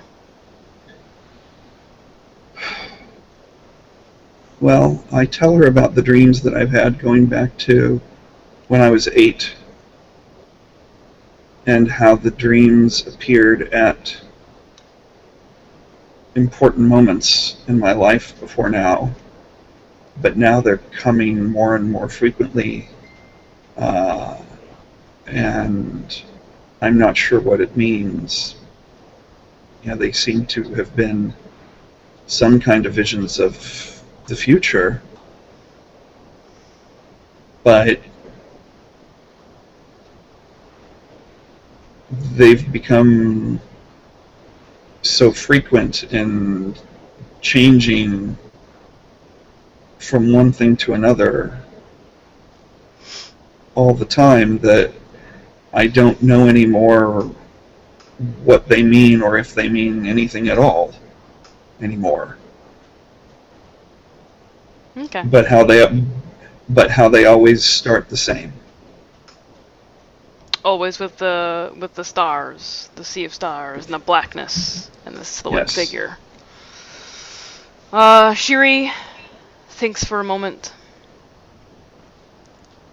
and, being a cleric and a very religious person herself, tells you that in Dream, sometimes the deities, the gods, and she does say gods, she doesn't just say Sodar, sometimes the gods will reach out to you.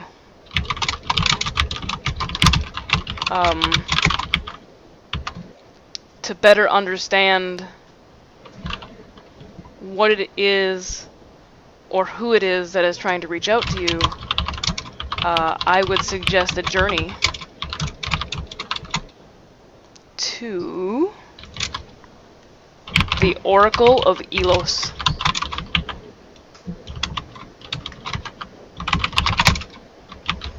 There you will find an oracle devoted to Aldir, the god of learning and education, and knowledge. Perhaps they can answer the questions that I cannot.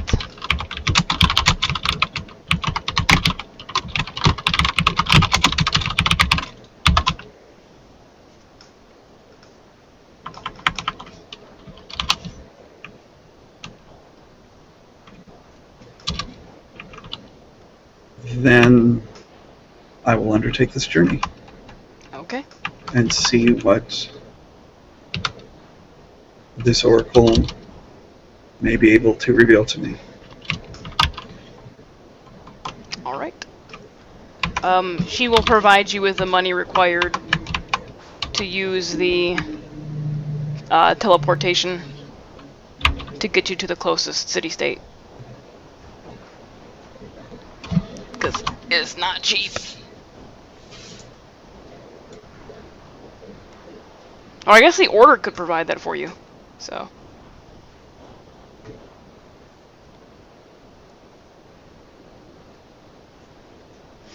Alright. So I guess that would be Nicopolis, yeah. where I would end up going. Yeah. Excuse me. Gesundheit. Alright, so excuse me.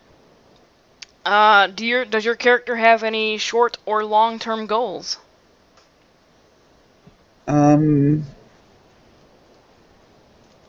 Nothing specific, because he's part of the order, so his first and foremost, he is. I mean, basically his life goal is just to serve the order and serve Sodar however he is asked to go wherever he is sent, to help where he is asked to help, to fight where he is asked to fight. Okay. He doesn't have any personal goals other than that? No, I mean this has been his goal, and now okay. He's at the risk of sounding flippant, he's living the dream. Alright. Just try and come up with a couple, at least one or two goals, like something personal for him. Like, does he want a family?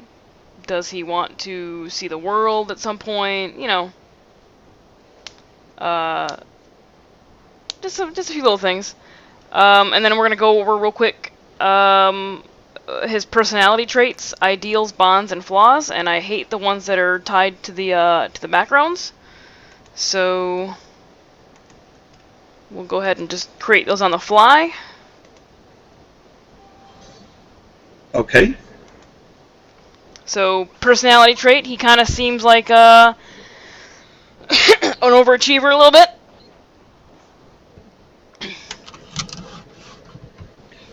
Yeah. But if you don't see him that way, go ahead and let me know if that's not 100% accurate. I don't think that's...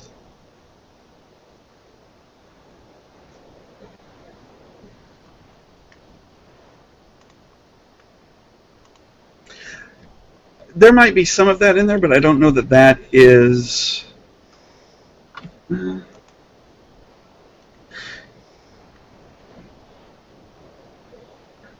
I don't know that overachiever is the right connotation. Okay. I mean, it's close, but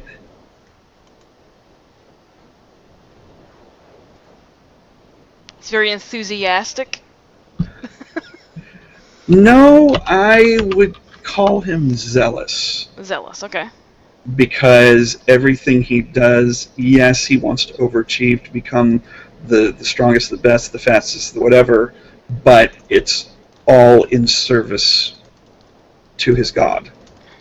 And so there's always the religious overtone to it. Okay.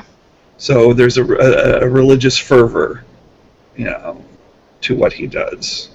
Okay. And his ideals?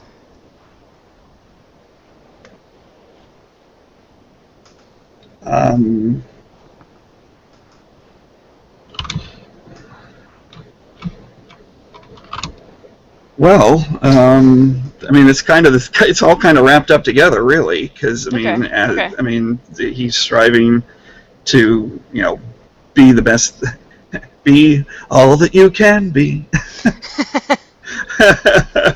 In service to Sodor, yes. Yes. All right. Well, so okay. So to serve. Ideal is to serve Sodar to the utmost of his abilities. All right. Let's just go ahead and because bonds, we kind of know what theirs is going to be. He's going to put order first, probably. Yeah. Everybody else second. Which would be family. Yeah. What about any flaws? Well, I mean, because of how he grew up, even though it's been tempered a little bit with time, he's still a bit of a douche as far as, he can have a bit of an ego and be full of himself, egotistical.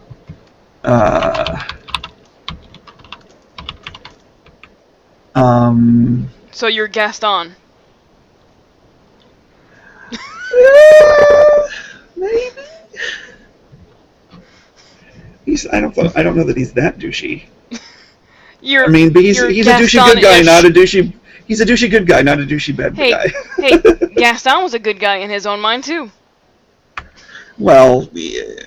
We're all our own heroes. Come on, man. I know, but kind of like that. You're not. I mean, you're not gonna try to, put an old man in a mental institute if you don't get your way. But no. Yeah, you got a little bit of an ego, and I mean, probably justly so. You did wipe the floor with everybody in the arena. Yeah, and I guess I need to look up, average, heights and weights for half orcs because he's going to be, on the high side, if not maxed out on that. I mean, he's not Goliath size, but he's just about as big as a half orc can be. So probably just easily 7 foot? Probably, yeah. What do we say here? Let's see what the player handbook says.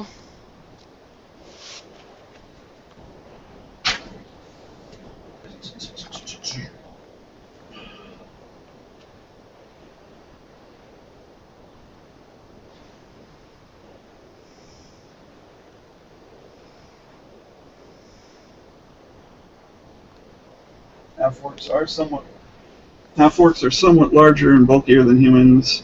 They can be well over 6 feet tall.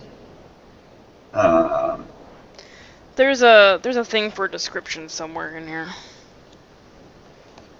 I want to say it's right before the generic background stuff.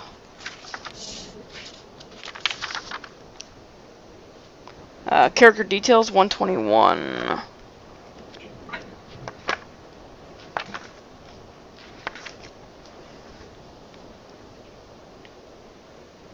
They start base is 4'10", and they add 2d10 to the modifier.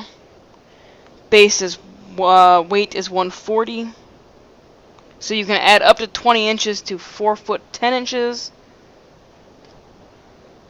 Which would be so if I'm maxing it out. So 6'10"ish. Yeah. Because that's so 18. So it's 5 foot plus a foot and a half. If we're talking 20 inches, it's 2 more inches to get it up to 5 foot, which leaves us 8. 20 minus 2 is 18. 18 inches is a foot and a half, so he'd be 6'6". Yeah.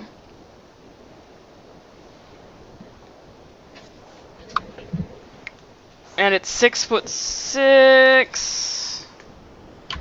Let's see here.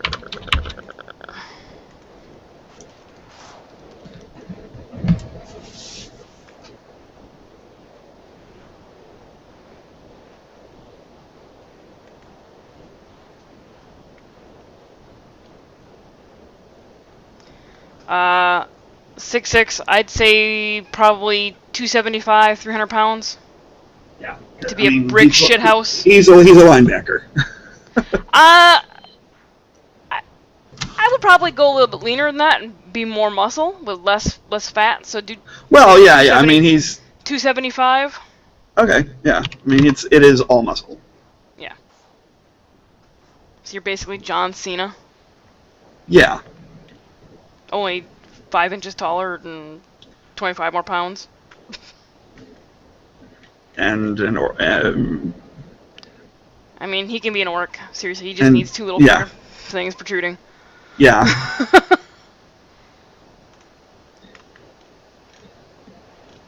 mean, he's about as close to being an orc as he probably can be without actually being one. Yeah. Yeah.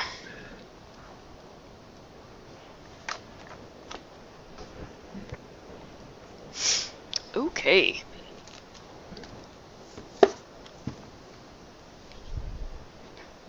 All right. So, do you have anything else to add to your character? As far as background goes, or? I guess, as for character sheets, asking for skin color and hair color. I'm probably going to be pretty orcish in that respect. There's no way he'd pass skin. That's just a plain human. So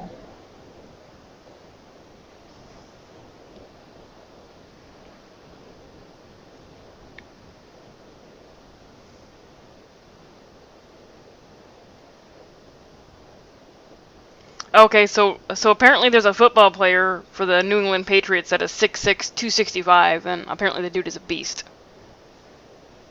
all right. Rob Gronkowski? I don't watch sports ball. I don't either. Let's Google him. Rob.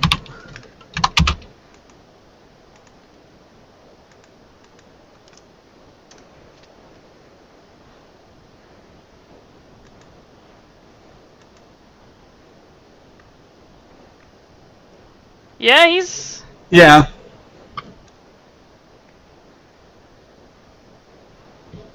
So you have 10 pounds on him. But then picture that with definitely more pointed ears. Yeah. And tusks. Kind of tusks and a little more of a lantern jaw. Yeah.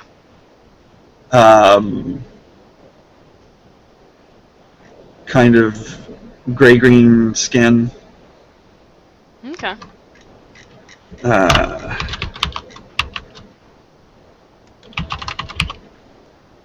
And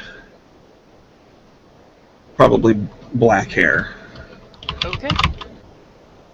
So you're half orcish Superman. And then the unexpected, but then the unexpected very pale blue eyes. Yes. Which is like the most human marked thing about him is his eyes. Because of the color. Yeah. Okay. Yeah, I'm trying to ask this. Since you're a half-orc, is your father a full-orc? Or are both your parents half-orc? I think both of my parents are half-orcs. Okay. Alright. I think my mother leans a little more human and my father leans a little more orc. Okay.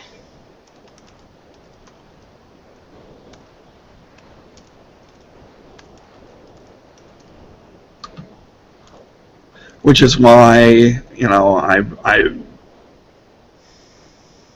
I'm definitely more orcish looking than my brother. Which is why the extra size too. Yeah. He's a little more human looking. You probably got grandpa's traits as far as body build goes. Probably, yes. Okay. Alrighty. I think that covers it. Your character is on their way to Elos, and at Elos is where we will start the campaign. I'm railroading everyone to Elos. What? A DM railroading the players? No. That never happens. Well, I mean, it's better than starting in a frickin' tavern somewhere. So, I mean, how do you feel about my character? It'll be interesting to see how he reacts with Alicia's character. It's gonna be fun. Cause she is the aristocrat. Oh.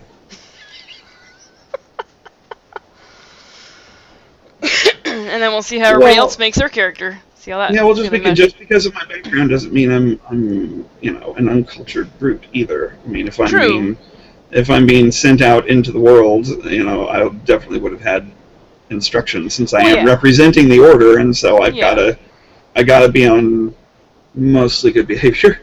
Mostly good. I mean, yeah. I mean, but you're definitely like, if a bar fight comes up, you're probably gonna jump in. Well, yeah, because I mean, it's a fight. Yeah. Gotta win it. No, not. I mean, yeah, I want to win it, and I expect to win it, but winning doesn't really matter. Ultimately, when push comes to shove, what matters most is the fight, and then you work out the details, on the fly. But the fight comes first. Fair enough. Chaotic.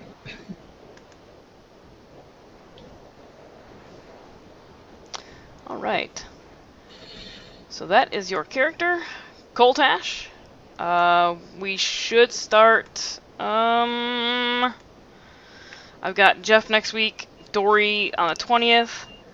The 27th we will take off, and then we'll start on the 3rd. Which is Labor Day weekend. Do you have plans? No, I was just merely mentioning the fact. Okay. I didn't know if anybody else did, because I know, we're taking off that weekend with Tall Squall because of Labor Day weekend. Is he going to a con that weekend? Because is there not a con? I don't know. Going I don't know. I didn't ask. We were talking about it this morning. I want to now, say... as far as the upcoming schedule, because we have one more week, and then we're off a week, and then we're playing the. Let me bring up the calendar. Because we're on Saturday, so yesterday was the 5th. So we're playing on the 12th. We're off the 19th, because that's Gen Con. There is a con that weekend. And then the 26th we're on, and then we're off on Labor Day weekend. That is Dragon Con. And I recall Jay say he goes to those. Maybe that's why we're off that weekend.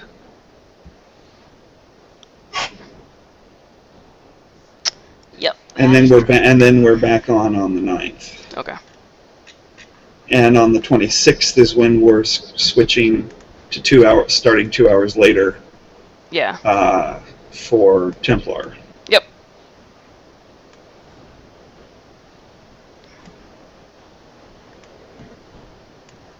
Okay. Let's see how many people are watching. Anybody in chat? Questions, comments, snide remarks?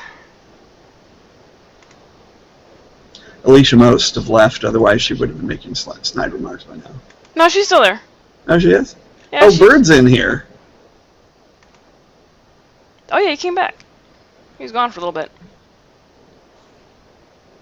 And there's someone called Lemon Eater. Anybody? Alicia? Bird? Comments? She says nope. No comments. No comments. I'm None whatsoever. boring. Well, you did spend like the first hour doing math. Well, I'm sorry. It's okay. It is called character creation, right? Yeah. Alright, so then on that note, I will go ahead and end the stream and get it renamed appropriately. And, so, any comments on my character, Bird? Oh yeah, let's see if Bird says anything. Other than, oh shit, there's a plane. You just won't let that one go, will you? I mean, it's right there in his name. It's so easy. Just like the childlike Dark Empress. Oh, God, every time you put that in. Oh, goodness gracious. Uh-oh. Uh-oh. Claudia is not going to like Coltash. You don't know that.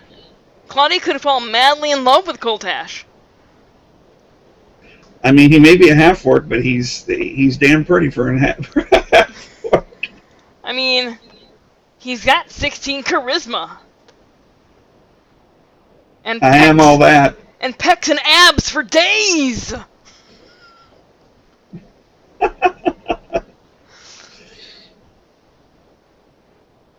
She says nope. Well, ultimately, Coltash didn't give a shit, so. Yeah. To the law? Hey, I'm the law. Oh yeah, the law of God. She's